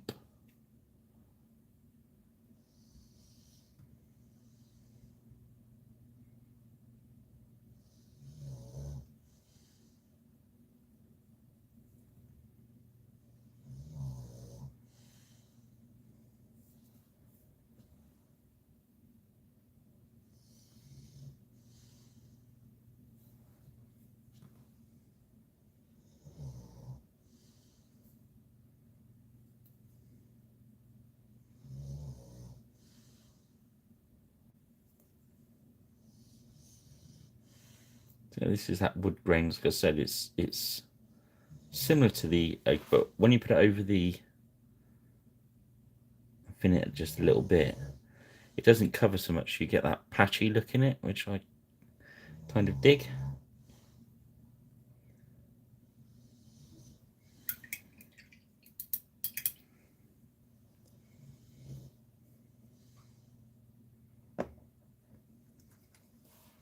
Just gonna give a little touch in that handle. I just want a black handle.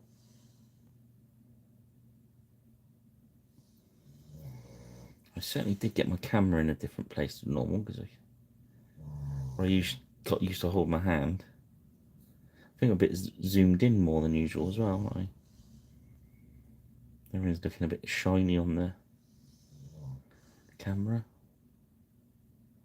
Not really sure everyone it's not quite as shiny as it would appear.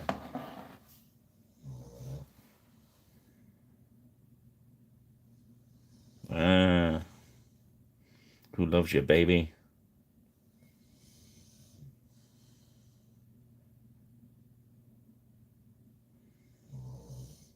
We were watching all the Doctor Who's from the they've got them on the BBC iPlayer right from the William Hartnell ones, so we watched right from the start.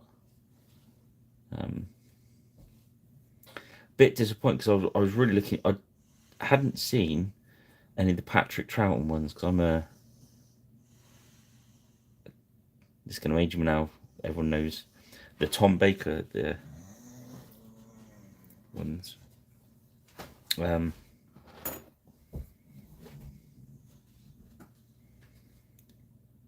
I was really looking for. I saw the Three Doctors episode with Hartnell, Pertwee, and Troughton, and I thought Troughton is the one that they all come from.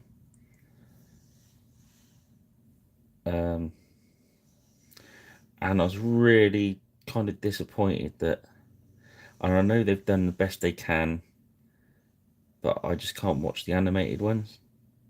I know they've only got the soundtracks left, unfortunately, but there was enough of it missing not to make them watchable, really. It's a real shame because I really liked Patrick Troughton in the Three Doctors. I think the later Doctors are really hooked on to him, and I think in the way Tom Baker hooked onto him as well. But yeah, but they're all on the iPlayer at the moment, so I think Johnny, I was talking to you about it as well. Torchwood's on there as well now, so you can watch some of that.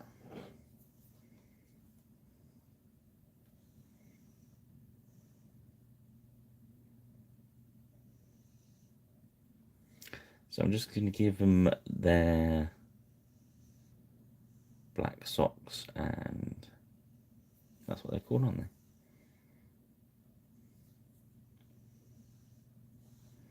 Then I can work the brown back over, and it won't really affect the black I'm using. I might as well use it whilst it was out. This is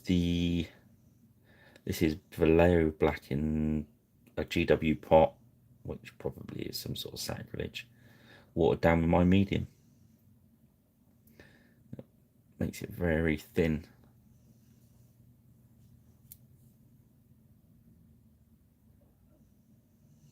I still didn't get my tea from last week, Karen. White, no sugar for me.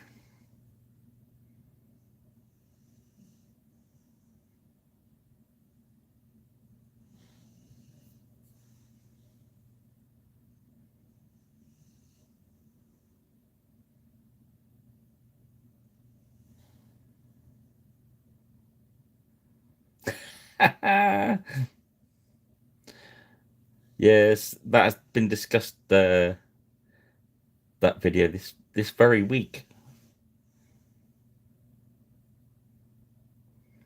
I'm going to attempt it on Monday, I think.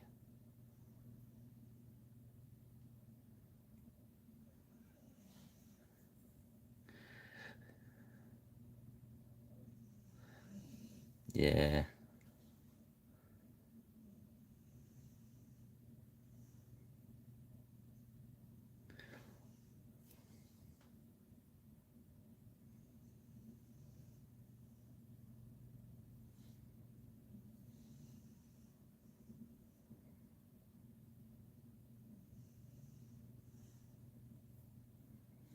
As you can see, this is quite thin, so as I'm going over that very light grey, some of it's actually falling off the high parts. So we got 3 highlights, John Luke. We like those, don't we?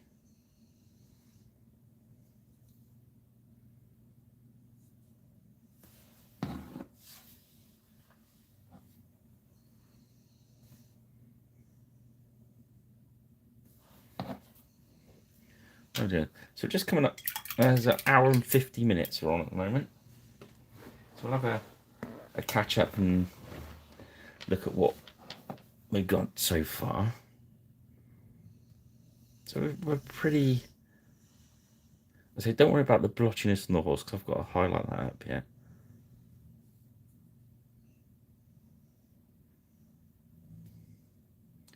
So I've got the main colours on.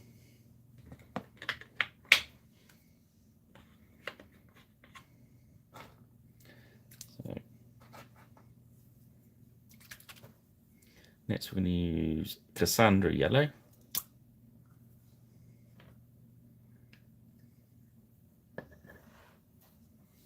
Just drop a bit of that into his hair. It's like a very orangey yellow.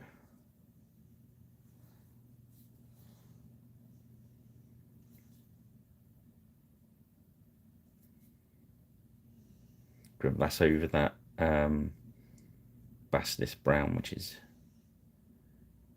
a very light brown going into yellow.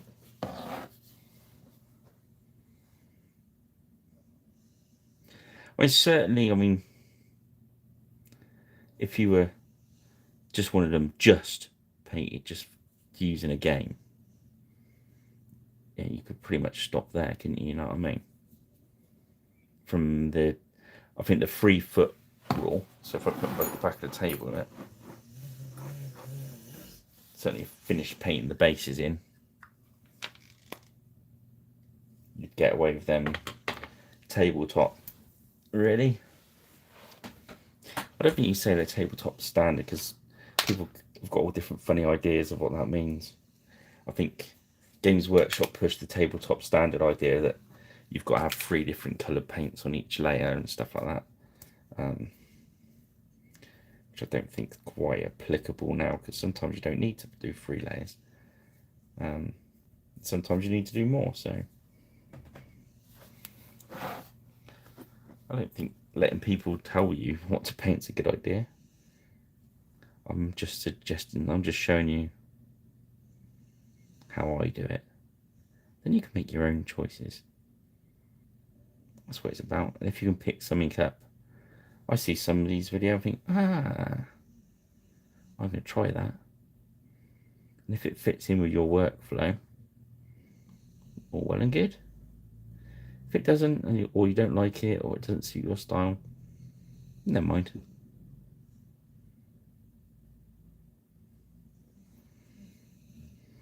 So we're just using the greedy gold. Let's put some of the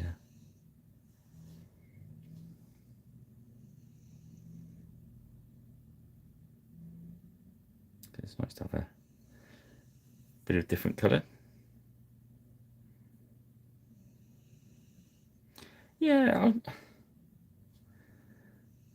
what I'm kind of trying to say, Karen, is it's in the eye of the beholder, isn't it? Really, it's up to you where you want to stop, and that's the important thing: is how much time and effort you want to put into it. I mean, if you think you can burn yourself out, can't you? So if you're painting an army and you decide you're going to paint everything to your absolute max, you'll get halfway through the first unit and give up because it's just too much. And I think that gets lost as well. So if you're painting a unit up, you're trying to make it look like a unit, not trying to make it individual. And I think you can paint that differently to from an individual miniature, you know.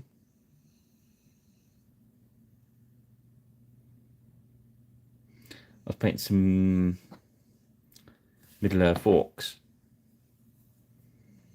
and so I was making sure they all had some red on them somewhere, all the same red, because they're all Mordor orcs, so they're going to have no real uniform, but they're going to be given stuff by, you know what I mean? So I thought if I'll just make sure that this one's got some red on it. I sound like Shaun of the Dead, isn't it? That is the most important thing. I was talking to somebody the other day about that.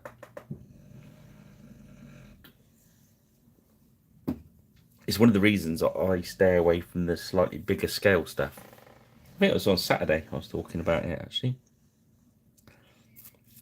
I think I would struggle, if I went on to big miniatures, I would struggle to stop. And there's that point where you're just fussing, isn't there? And you're not really making any more progress. So, talk about making progress. I'm going back to our barbarian flesh, just to highlight the flesh out.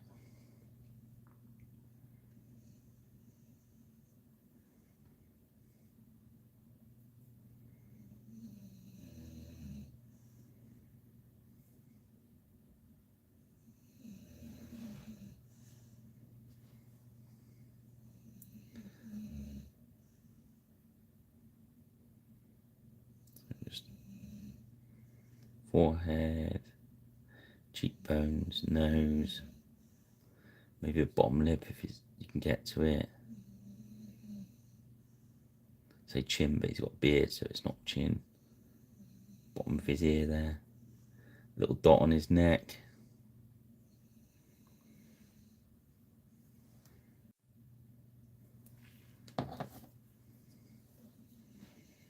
Load up your brush. Take a lot of it off again.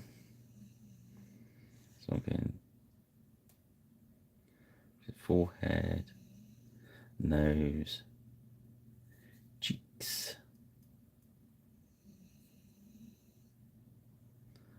lip. Again, the edge of his finger there, edge of his thumb there, across the back of his hand.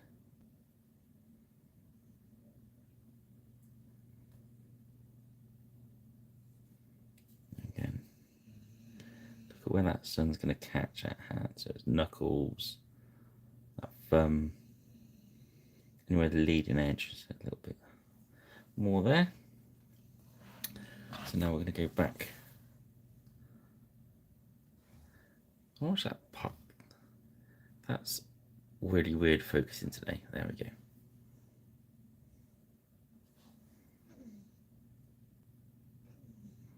I'm just going to go back and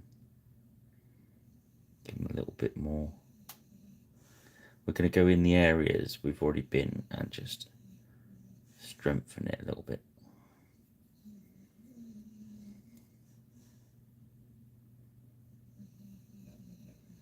I'm not going to let the snoring bulladoodle put us off.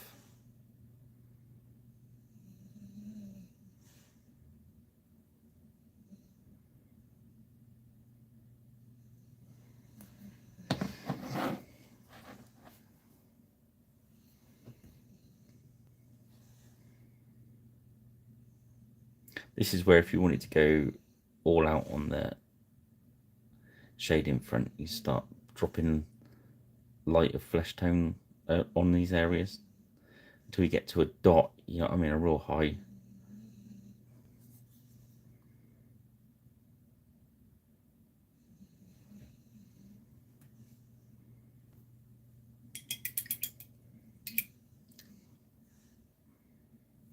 Okay, so we're going to grab soft tone. Now let's do strong tone. Strong tone.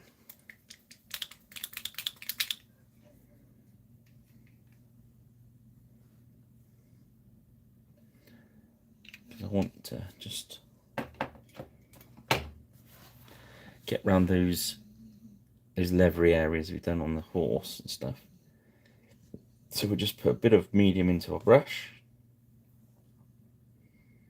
Just so the medium runs a little, so the wash runs just a little bit better.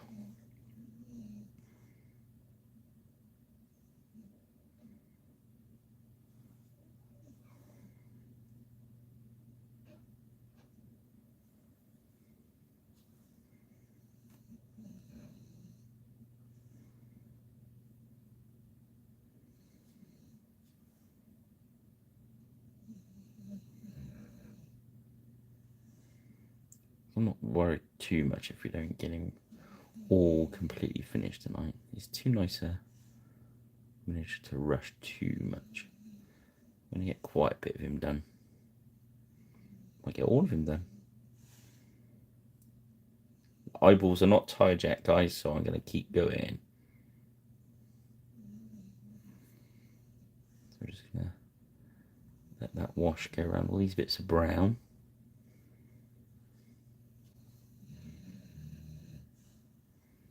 Just put a bit of medium in it. You're more putting the medium into your brush. I'm just going to go around the edge of the saddle cloth there. Just forming some, making some shadows, making some interest.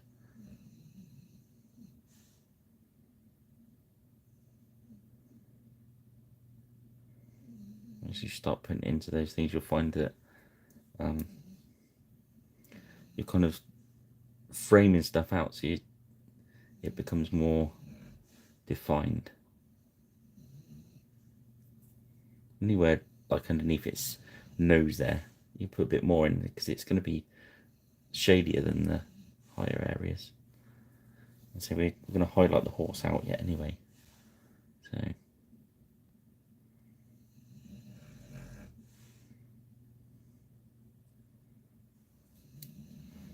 and that bit underneath his cloak is going to be a bit shadowy, and that between his legs there is going to be shadowy.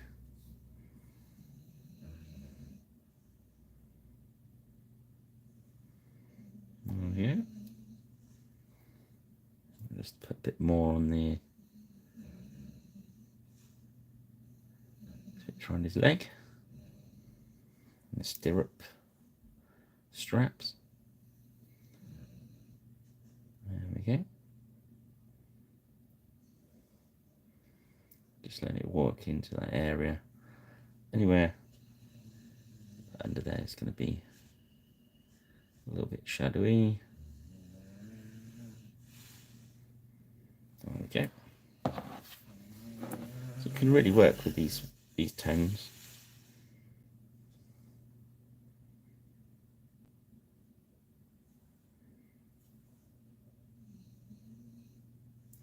Especially if you thin them down with the mediums, because they naturally want to. They do anyway, but they go into the recess even more. You can almost, it's almost like what you do with an airbrush. Work it into those little. Oh, excuse me.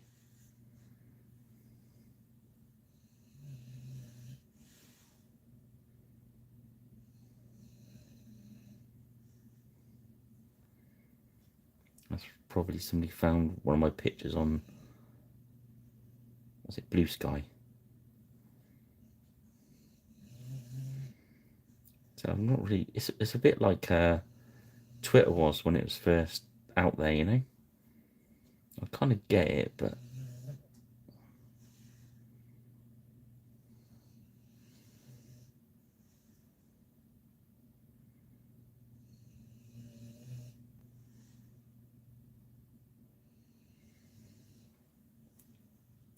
what you're doing with Twitter, what I was doing was just basically putting pretty pictures up. I'm not really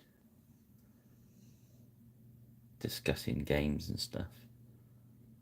I think Twitter's still working, really.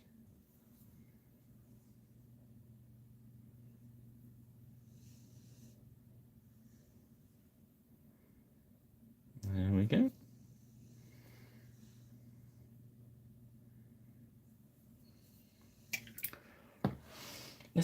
We've got some browns kicking around on here. Let's get some brown into that base. So that's oak brown.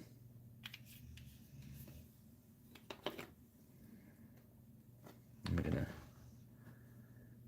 chuck some medium in there.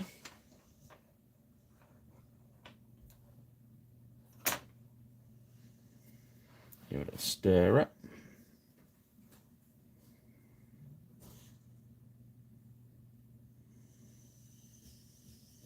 Just keep filling it with the medium. So I want that brown to almost be soaking into that pumice.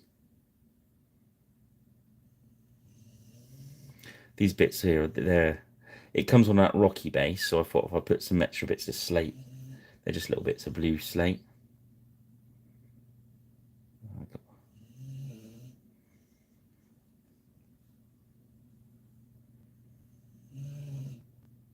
I bought a bag a year, maybe 2 years ago, of I think they were from Asda or something like that, for stone chippings for your garden. You'll get them for a couple of quid, little bag. Just every so often I go out in the shed, grab some. It's not, if it's too big a pieces, stick them in a tea towel, whack them about a bit. Then I put them in a box in here and then just grab them as I need them.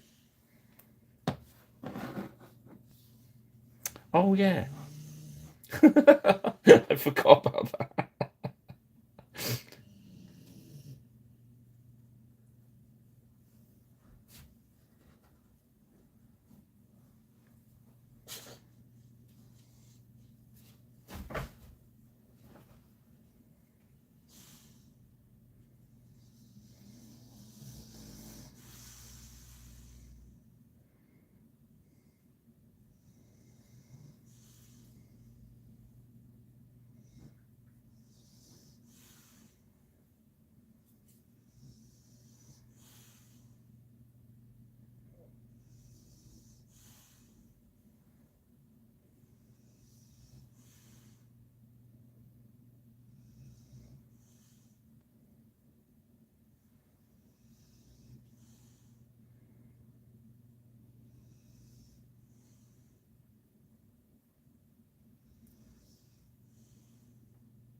yeah, so as you see, this brown is pretty watered down, and we want that pumice to show through.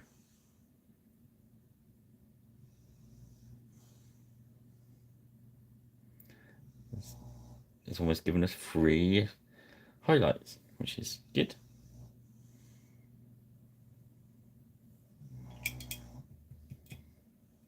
Some dags.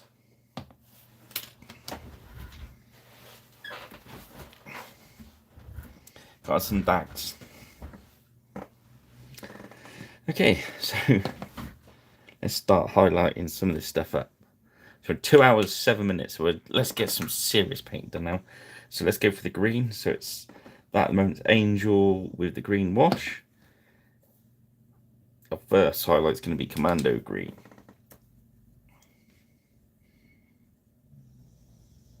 Saying if you want to get really posh, you can mix some of that with the Angel and whatever. But we're gonna thin that out. This wet palette's quite wet, so we're cool. To make sure your brush isn't overloaded, and we're just gonna paint down the high areas like we usually do, leaving that darker green in the recesses. And if you look, the higher bits we're painting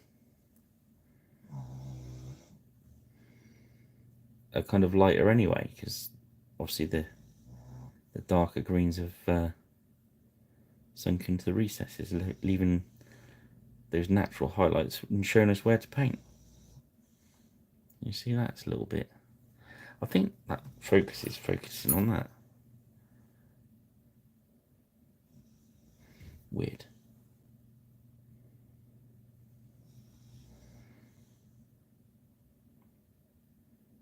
Doesn't usually do that. It's probably YouTube have changed the setting or something on my camera, phone camera. So yeah, so we're just hitting those high areas, leaving the low ones. As you see, the white areas are disappearing now because we're putting this green over them. Let's see if we can get better zoom. Right, there we go. So as we see on these areas here, that's where I'm going to paint. It's naturally lighter there because of the undercoat. So you thin that green paint over. It's almost putting like a glaze over it. So we're coming down that high ridge. Like you see there, that where the Angel green's quite strong there. You can see it through this. We just want to carry on picking up those high areas, leaving the low areas with the darker green. And if that green's not dark enough, we can actually go back in, drop some darker green in there if you wanted to.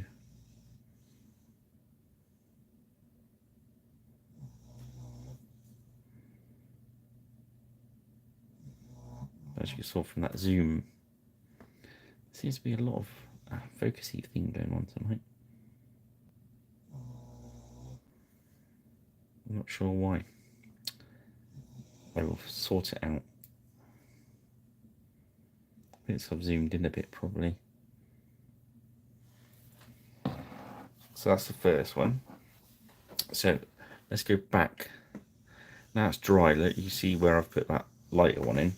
We're going to come back, the same green, and those higher areas we're just going to go inside the areas we've already painted. So we're not doing that whole ridge anymore. We're just picking up the higher parts of it. I'm just going to strengthen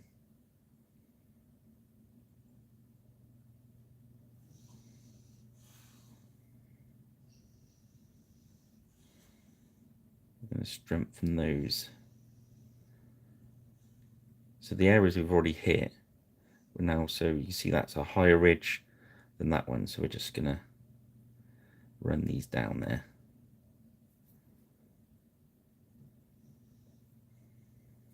There we go. But our paints are really thin, they're like glazes. Okay, so let's have a look at this guy. So we can see this ridge here, and there's a ridge higher again at the back and at the front, and there's a slight dip, so we're going to leave that bit.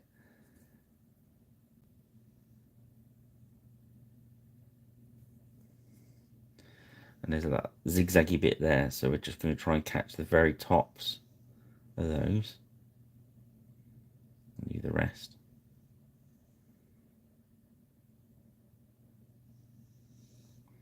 It's almost important the stuff you leave is the stuff you paint. If you paint too much, you're just going to paint it all the same colour. But it's not a disaster if you do. You can always go back and put some darker colour in. So now, for our third highlight, we're going to go Witch's Brew, which is very bright, but it's got a lot of yellow in it. So as long as we're careful with it, we'll be alright. So again, we're going to hit it up with our medium, and that nice and thin. So let's look. Let's get a good focus. Okay, so now we're going to go back to those very highest areas. We already know where they are now. I've got brown for the bases. Okay, so now I'm just going to go along the edges using the edge of the tip of my brushlet. I'm just going to come down, leave a gap. Now I'm looking for those really highest creases. I'm just going to hit those.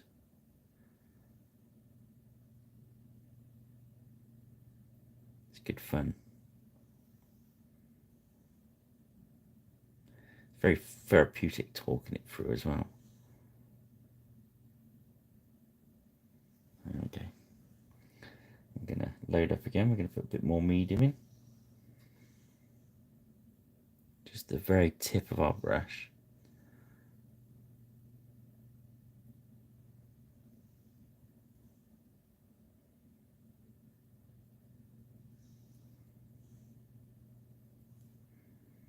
There we go. If you want to go for another, we won't, but if you want to go for another even yellowy green, I think it's called Toxic or something, Toxic Waste or something like that. You could go up another layer, and when you do that, you almost just put little dots almost.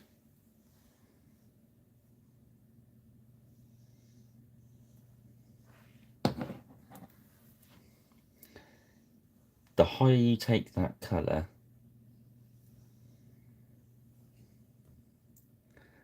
the more bright your miniature is going to look. And what you want to do is aim.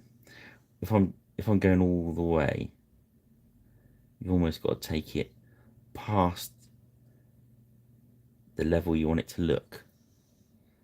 So if you were trying to do this really posh, you could go right up to yellow, and then after that you could then make a nice green glaze using your ink or your tones, or even speed paint will do it. Come back in, make a glaze, and just lay the glaze like a filter over the top of everything. But we're not going to do that. We're going to leave that like that, because you can see them pinging now from a long way off. Because that's quite a smooth blend. When we put our matte lacquer over the top, that will just calm it down just a little bit. So let's have a look at the red now. So we've done Abomination Gore, and we've done a red wash with the tone. Next we're going to go pure red.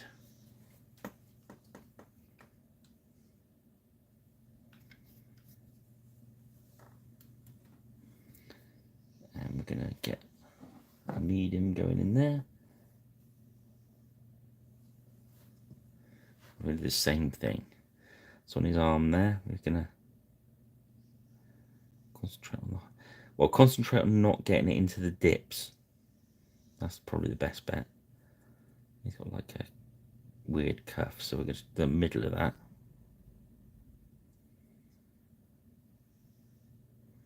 I don't want to go around his arm. I'm going to leave his arm underneath unhighlighted. So we're going to, oh, sorry. So it's going to give that dark effect. Okay, so around the bottom of his shirt there, it's going to be fairly shadowy along the chainmail. So we'll leave that. We'll get some more medium. Bang it into that red. And we're just going to try and get along the edge. Don't try and get a continual line. Let it break up a little bit. Because then that will look a bit more like a highlight then. They've done us a favour. They've done some nice folds. So cool. So we're going to hit the edges of these folds. I'm going to leave the bottom of them unpainted.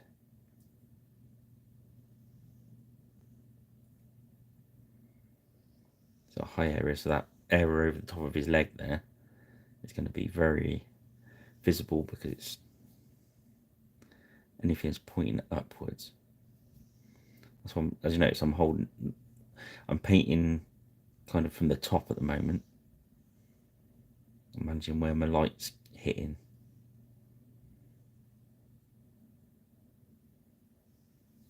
There we go. So from the top he looks really red, and from the bottom it looks kind of drab. So do the same with his nibs on the horse. Work some medium, fill your brush. Can cross the top of his leg there. Right along the edge is where it's going to be brightest. But it's got some folds, which is good. So go along the top of the folds. And we'll let it drop away until we stop. Again with his saddle, we're going to go to the edges. The edges are going to catch all the light. Whereas underneath, there's not, so we won't do any under there. When it dries out, we'll have a look at it. So across the top of his arm there, look. You can see how the tone has naturally sat into the grooves. And it's almost saying those lighter bits are going, paint me. If you leave it like that, it still looks like it's pretty good. But if we go back in, and those light areas use as a guide, and we're just going to drop this pure red onto those light areas. Look at that. Oh, that looks rubbish on camera, but in the flash it looks... We'll have a look in a sec.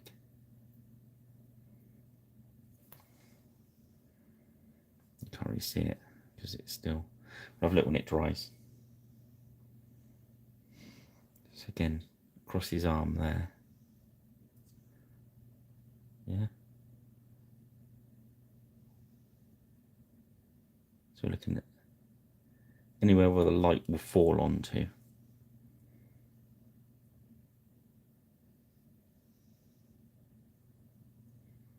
There we go.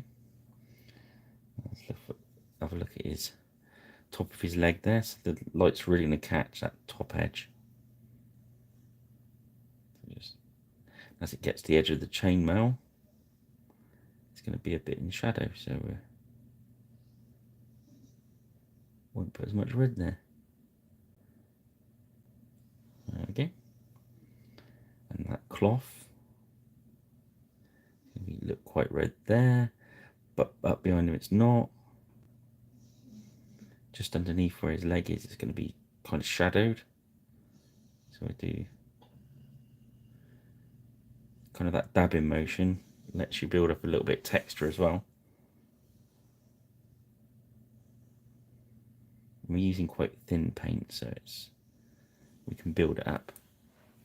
So let's have a look how he's dried now. That's really not focusing very well. Ah, there we go. It's over here, focus. We found it. So we're going to just come across the top there, put a bit more red, top of his arm there.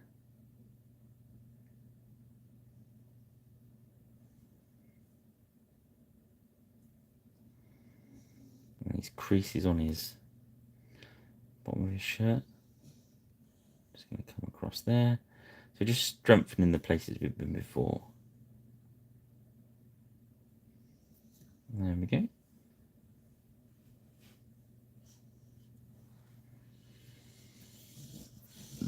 Oh, pardon me. But yeah, our painting channel's broken out of all the Doctor Who chat.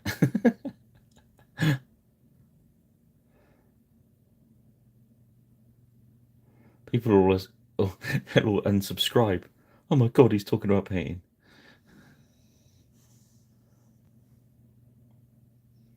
So yeah, we're just finding those areas that we've already highlighted, and we're just gonna stay inside them. So you see it's along the edge there.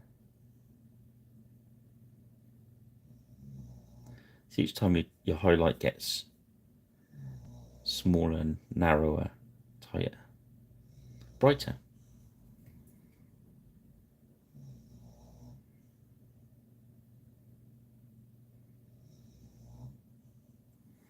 There we go. It's the same with the blue. So last time we used Viking blue. So we go up the chart a little bit, and we'll go for troglodyte blue.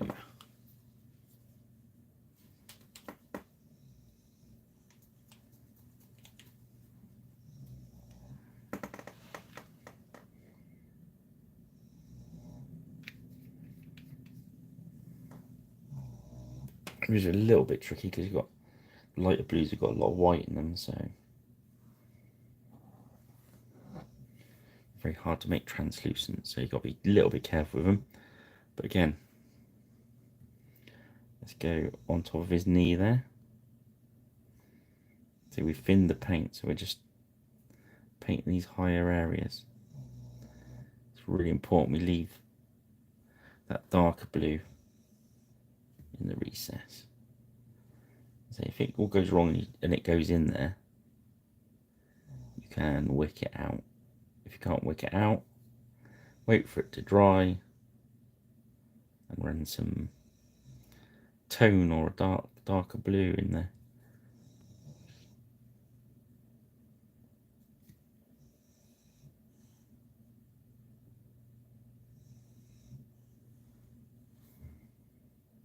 Fill up with blue again. A bit more medium in there.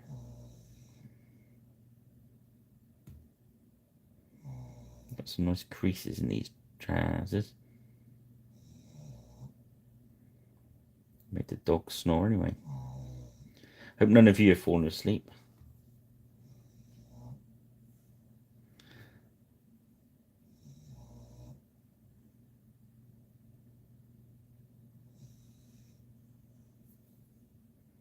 I'm just going back over, finding those little high spots.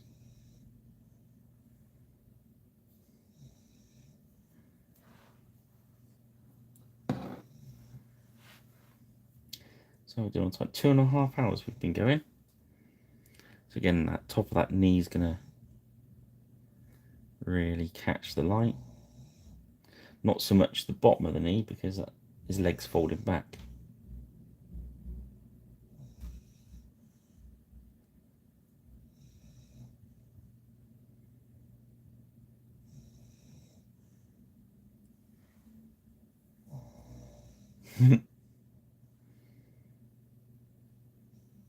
Yeah, all of a sudden I went really serious. Oh, sorry, guys. But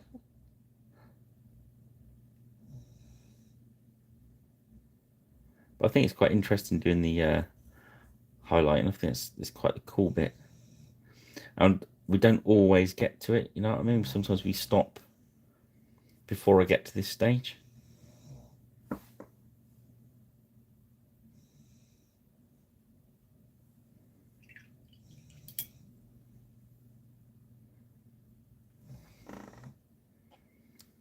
Okay, so that's the blue, so let's go back to the red now it's dry. And we're going to go for Mars Red, which is our really orangey red. I'm going to do some really high, if there's any left. It's a bit gummed up. Let's give it a shake.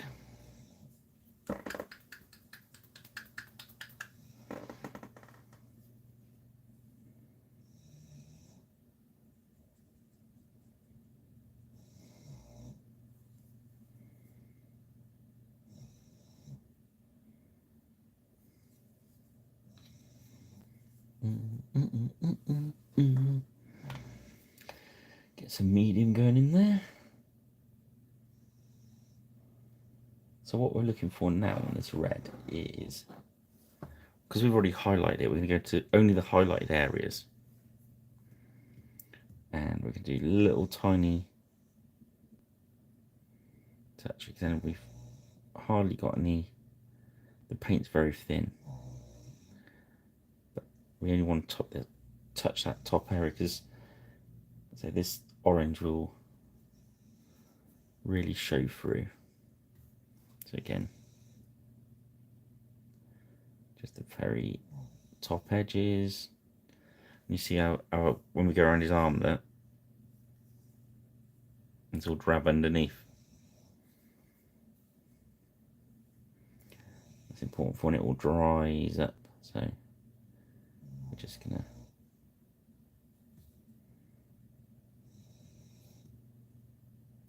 go around the edge of this shirt. See, that's naturally making that bit up in there shadowy. You see? Hopefully you see a bit better when we get the get him into the light box and get some stills. Okay, across the top of his arm there. Just those highest areas. Little tiny dabs really. We've got the paint in our brush, it's loaded up right, it's watered down. So it's almost, once that area looks wet, that's probably enough paint on there.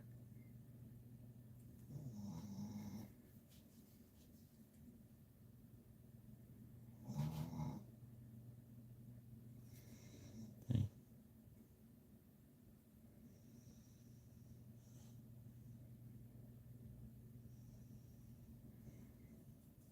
So let it touch, just touch the areas you want it to.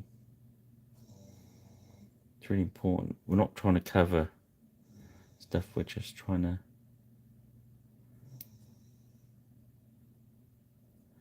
put it exactly where we want to highlight. There we go.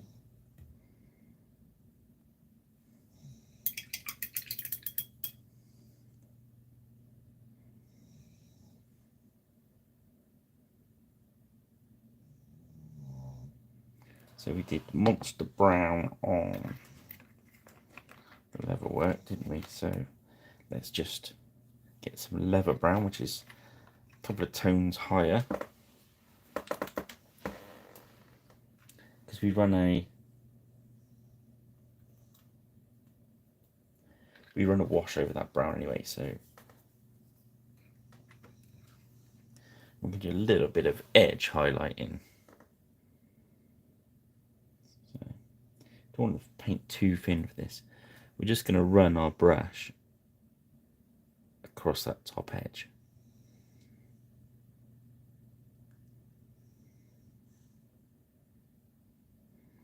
Just define it, and then we can come down these ones, but not totally, just let your brush touch down and break up. See what I mean? So there's a bit across there. Let's find a good strap so you can see. So this strap here, yeah, you come down the edge, but don't try and do the whole edge. Just let your brush pick where it wants to fall. So that one across his chest there. So we're looking at this top edge. I just want to.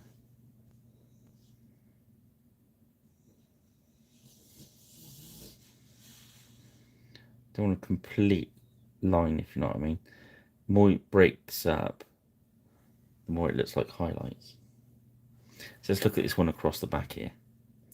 So we're picking this top edge because we don't want the bottom edge, we want this top edge. But we're not worried if we don't get the whole length in. There we go. So I hope that shows up. So we're just that top edge all the time. Might show back on the camera. So we're just coming down the top edge of the reins. There'll be a natural light bit there where we've Xenophore highlighted anyway, and that brown where we finned it up will naturally run down, so you'll see where you've got to go. There we go. Do a bit on his edge of there. So that reins, not reins, stirrups. And we'll just do a little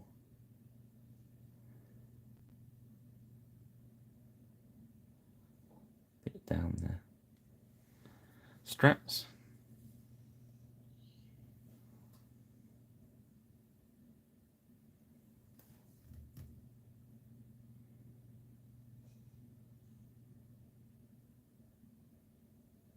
There we go.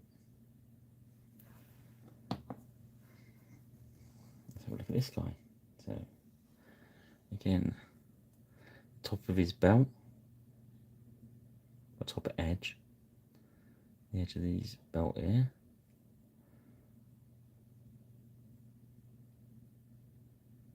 We go onto that scabbard. Just lay a little bit across there.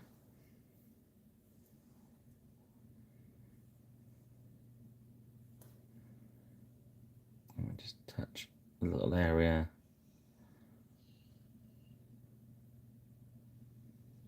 There we go. And the top of his boots. We could have done top of his shoes there.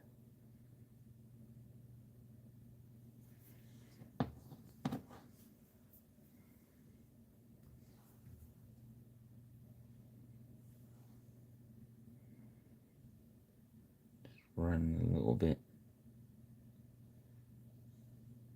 I don't want to go all the way around. Just pick little areas. Your eye sort of will pick them up and just adds a little bit of interest. That's good. So next we will get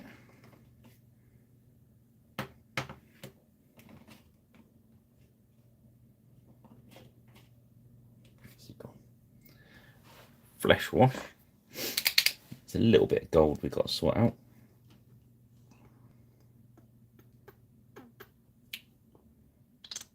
A little squirt of that. That's all we need.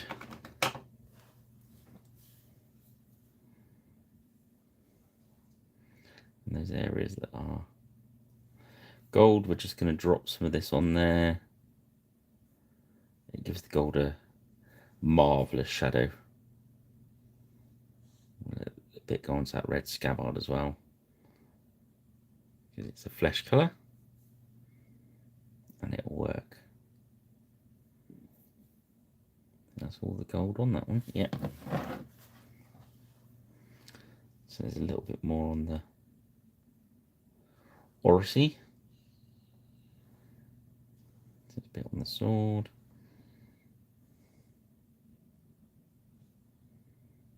So we'll let it go down that scabbard as well.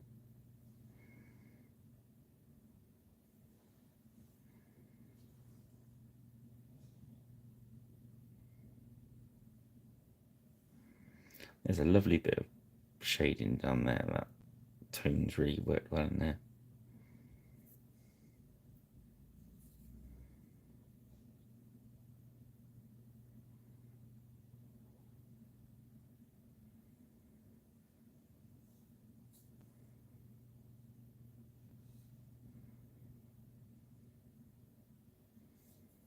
There we go. Just seeing if I've missed any of the gold. I haven't.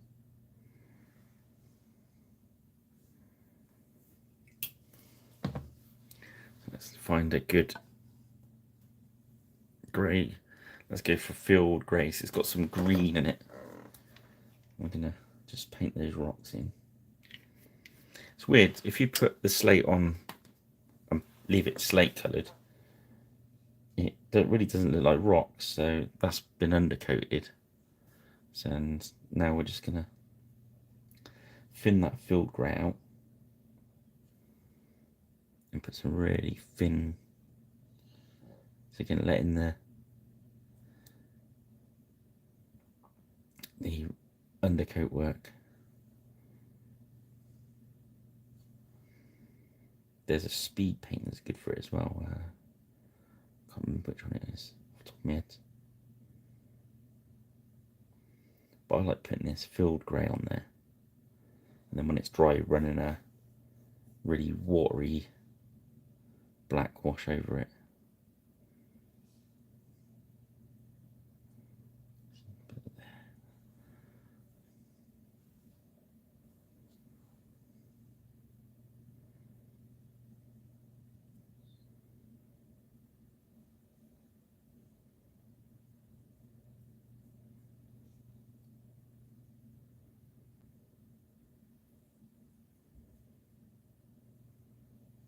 So you see how that undercoat works there. So we've got the greys really shown at the top, but at the bottom where it's black, it really doesn't show.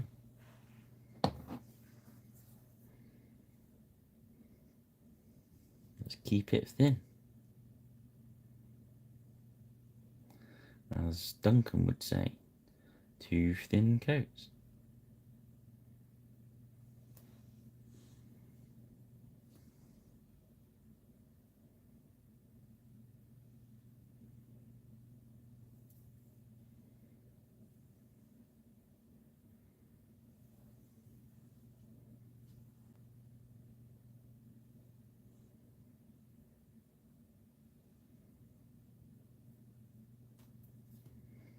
So when we put the tufts on, that'll break up these rocks up a bit more.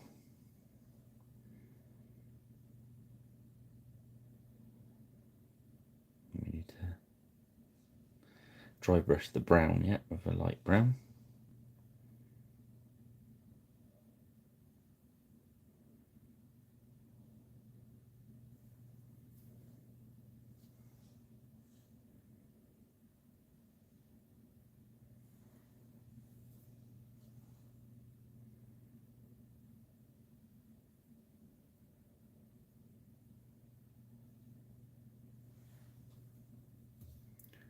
There we go.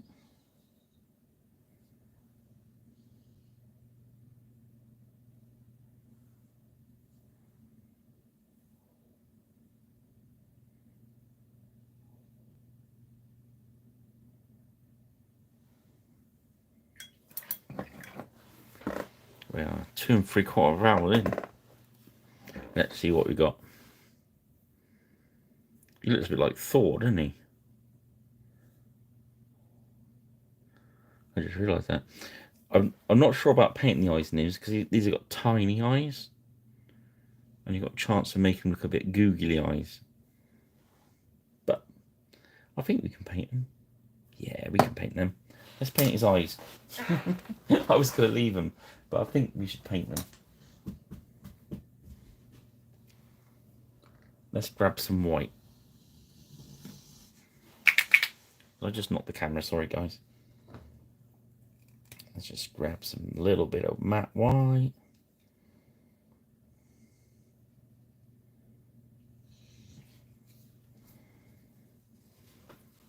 They're very, very, very small on these miniatures.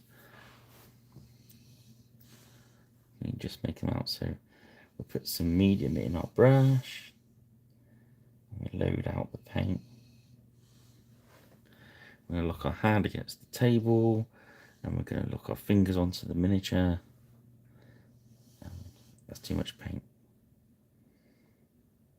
It's going to be real.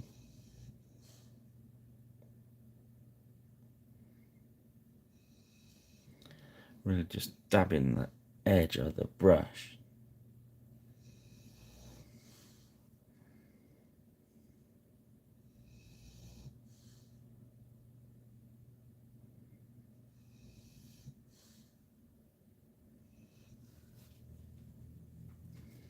Be brave, don't try and do it in one dot, if you know what I mean.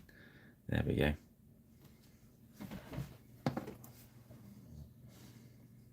And they're even smaller on this one. This is putting the psycho brush to the test. Using the very point of the brush.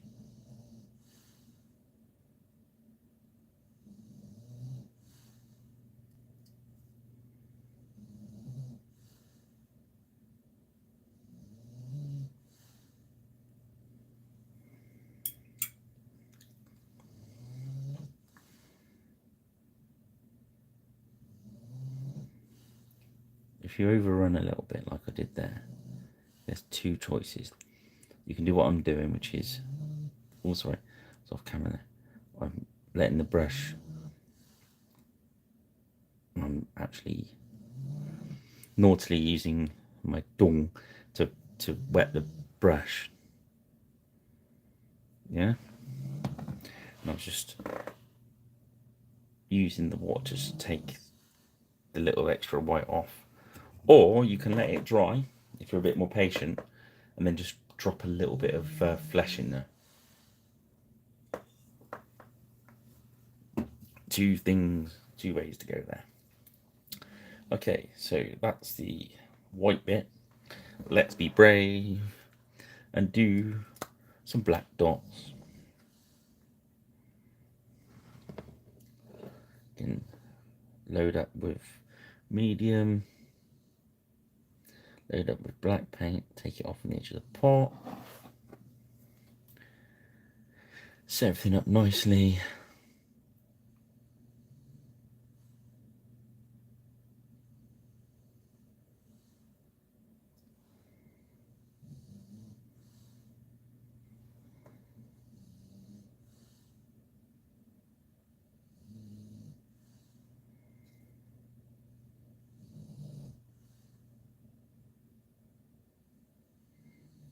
So that I couldn't tell if we were on focus or I was on camera there.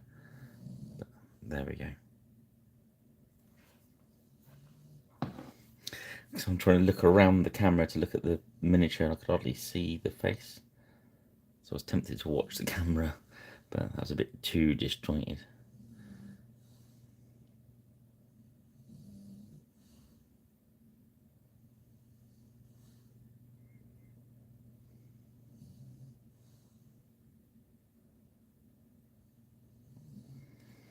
There we go.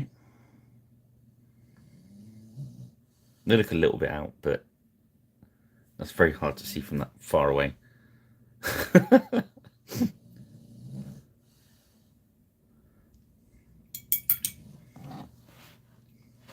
let's wash that brush out. Keep the little cap on. They do really last for a long, long time if you look after them, those. Right, let's see what we got now.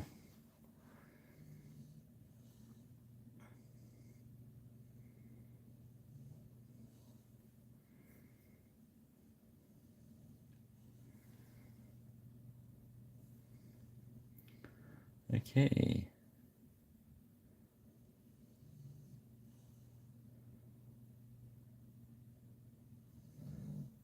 Looking pretty close to being done, really.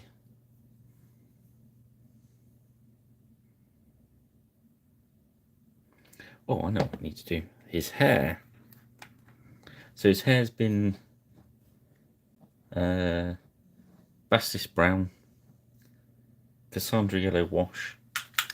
Then we're just going to hit some little highlights with demonic yellow.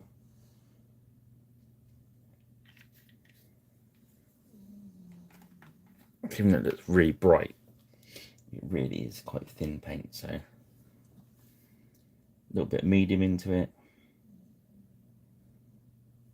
Then we're just going to gently just highlight some of these strands, and we'll work around the top of the head where the sun is shiny, and dropping down the side.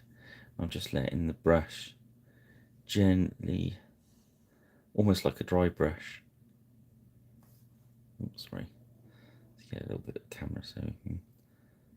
So just letting that.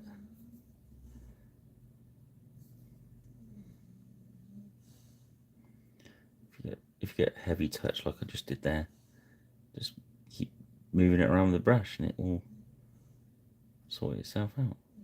So we've not got a lot of paint in the brush at the moment anyway, so there we go.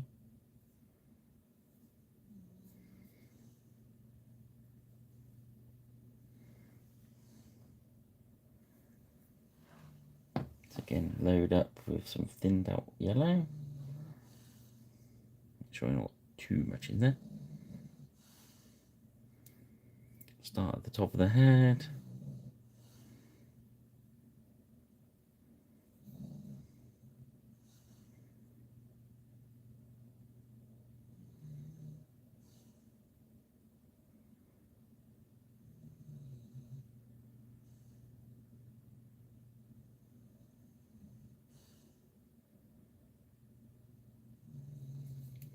Somewhere between dry brushing and edge highlighting this.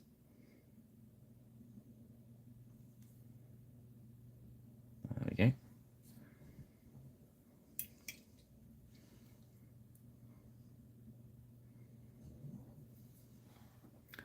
So really, we're nearly down to the bit where it's just the horse to paint.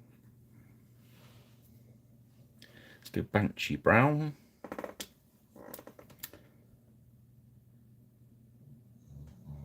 See if that's light enough. First thing we're going to do with it is get my dry brushy pad out.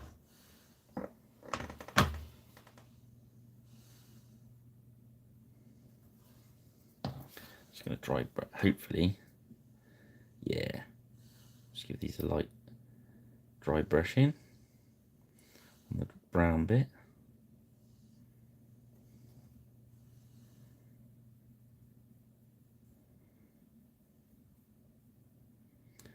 Yeah, so quick reminder for everyone, this was Cnut the Great. I think it's something like SHAV 18. Can't grab the packet, I'm not sure it's gone. Must have fallen down. But if you put Cnut the Great, be careful how you spell it on the Beastie website.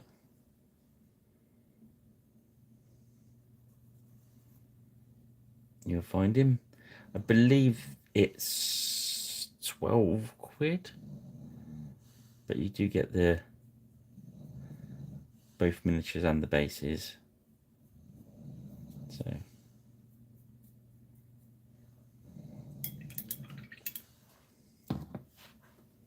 that's pretty good. There's the black. Oh, there we go. It's not black. No, that's green.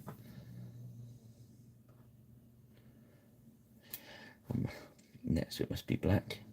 Yep, that's the black. Let's put some bit of wash in that, a bit of medium. I'm just gonna put some dark tone. It's a little bit strong. Let's put a bit more medium in it.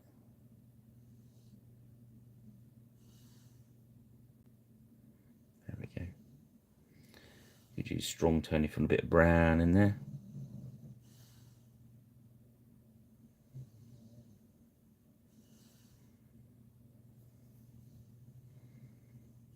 So if it looks a bit strong, just put some pure medium on there. Make it run around a bit. Be careful you don't let anything pool up on the brown bits.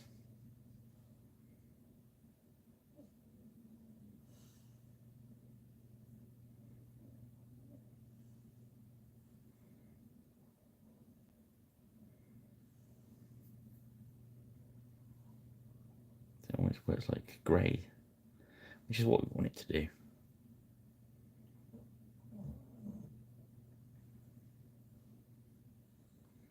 It's amazing how strong this black tone is, and then but how when you water it down, how grey it goes. There we go. Put a bit more medium into it just for these last few.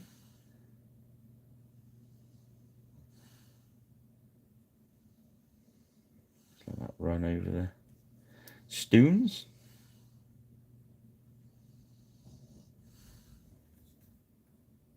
There we go.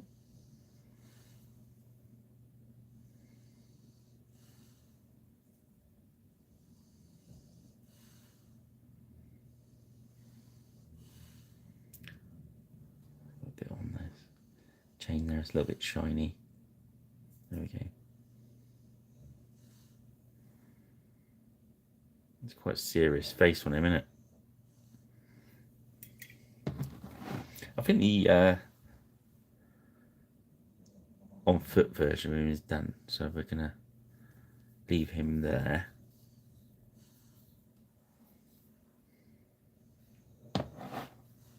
And we've got five minutes, haven't we? Let's get that the fawn colour we've just used on there.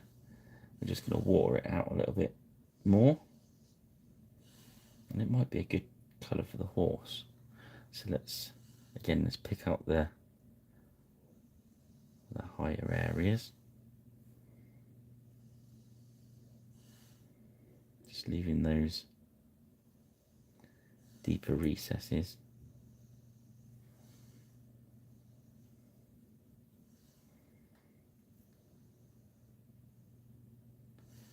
Using very thin.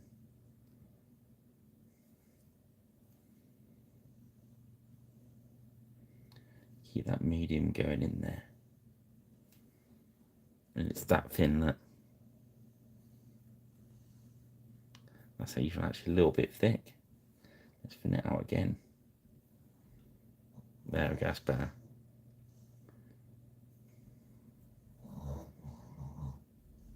We just go round.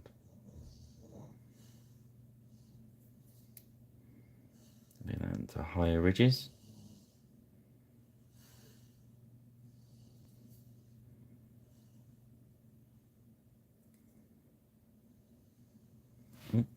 Sorry about that, chaps.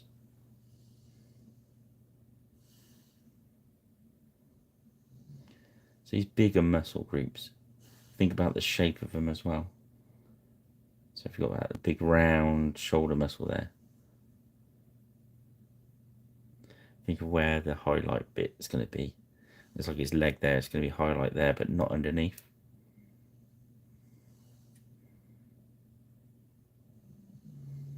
A little bit in there.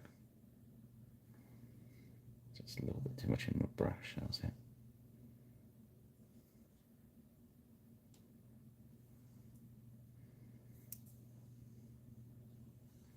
Top of his ears. So pick out those really defined muscles on the horses. Always think about where the light is shining. Think where your lamp's shining, because that's what I use as the sun. You always look where your source light's going to be.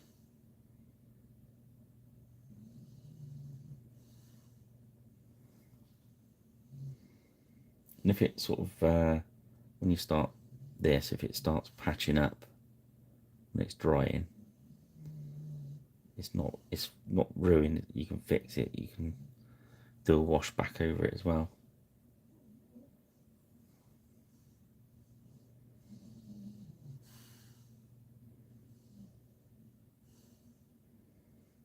see us working on the muscle groups, ones that are facing upwards.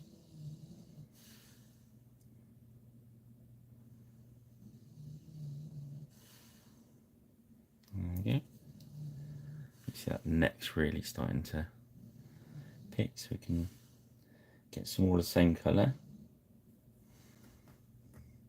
and then go inside that.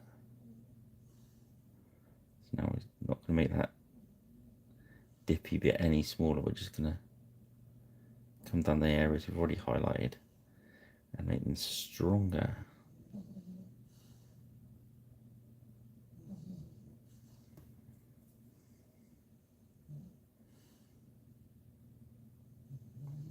Should have left that just a little bit longer, it's a little bit wet there still.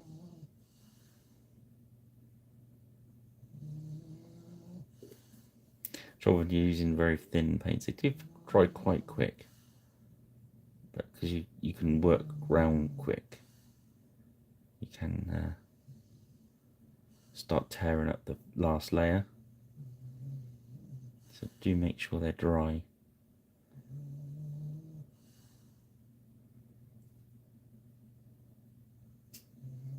Right, I'm gonna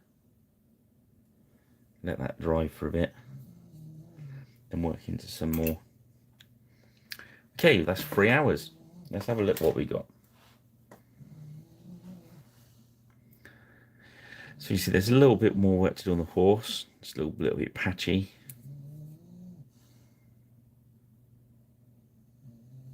I'm smoothing those blends out a little bit.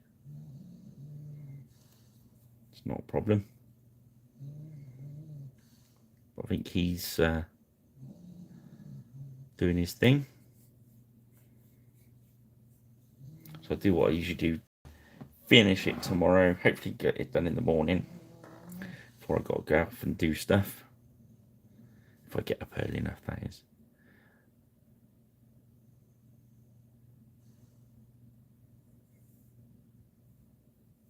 I think he's pretty much finished though.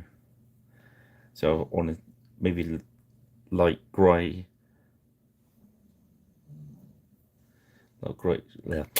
light grey, probably spaceship exterior. That's very light grey.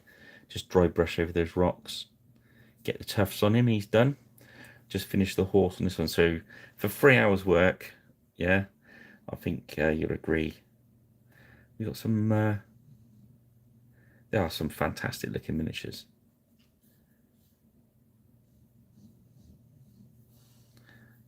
Yeah, thanks, Rich.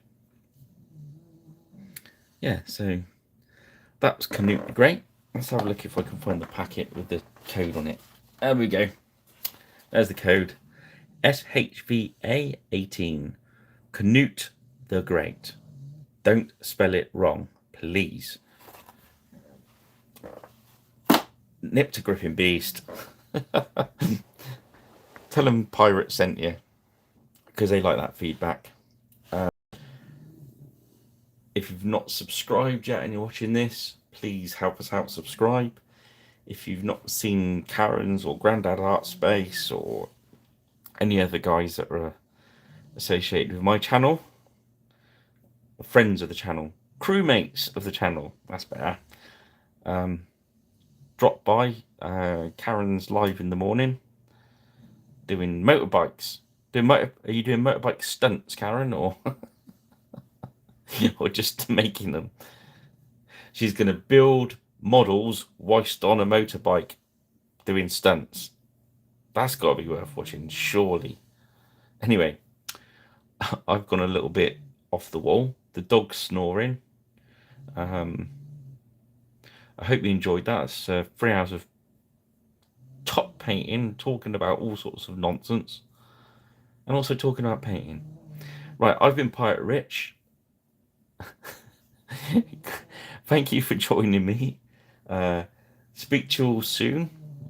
And yeah, thanks for joining me. It's been a pleasure, never a chore. And we'll do it again next time. And watch out for any new videos appearing next week, Rich. And speak to you all soon. Oh yeah, and Rich, thank you. You know why. Okay, guys. I'll speak to you again soon. Thanks for joining me. Bye now.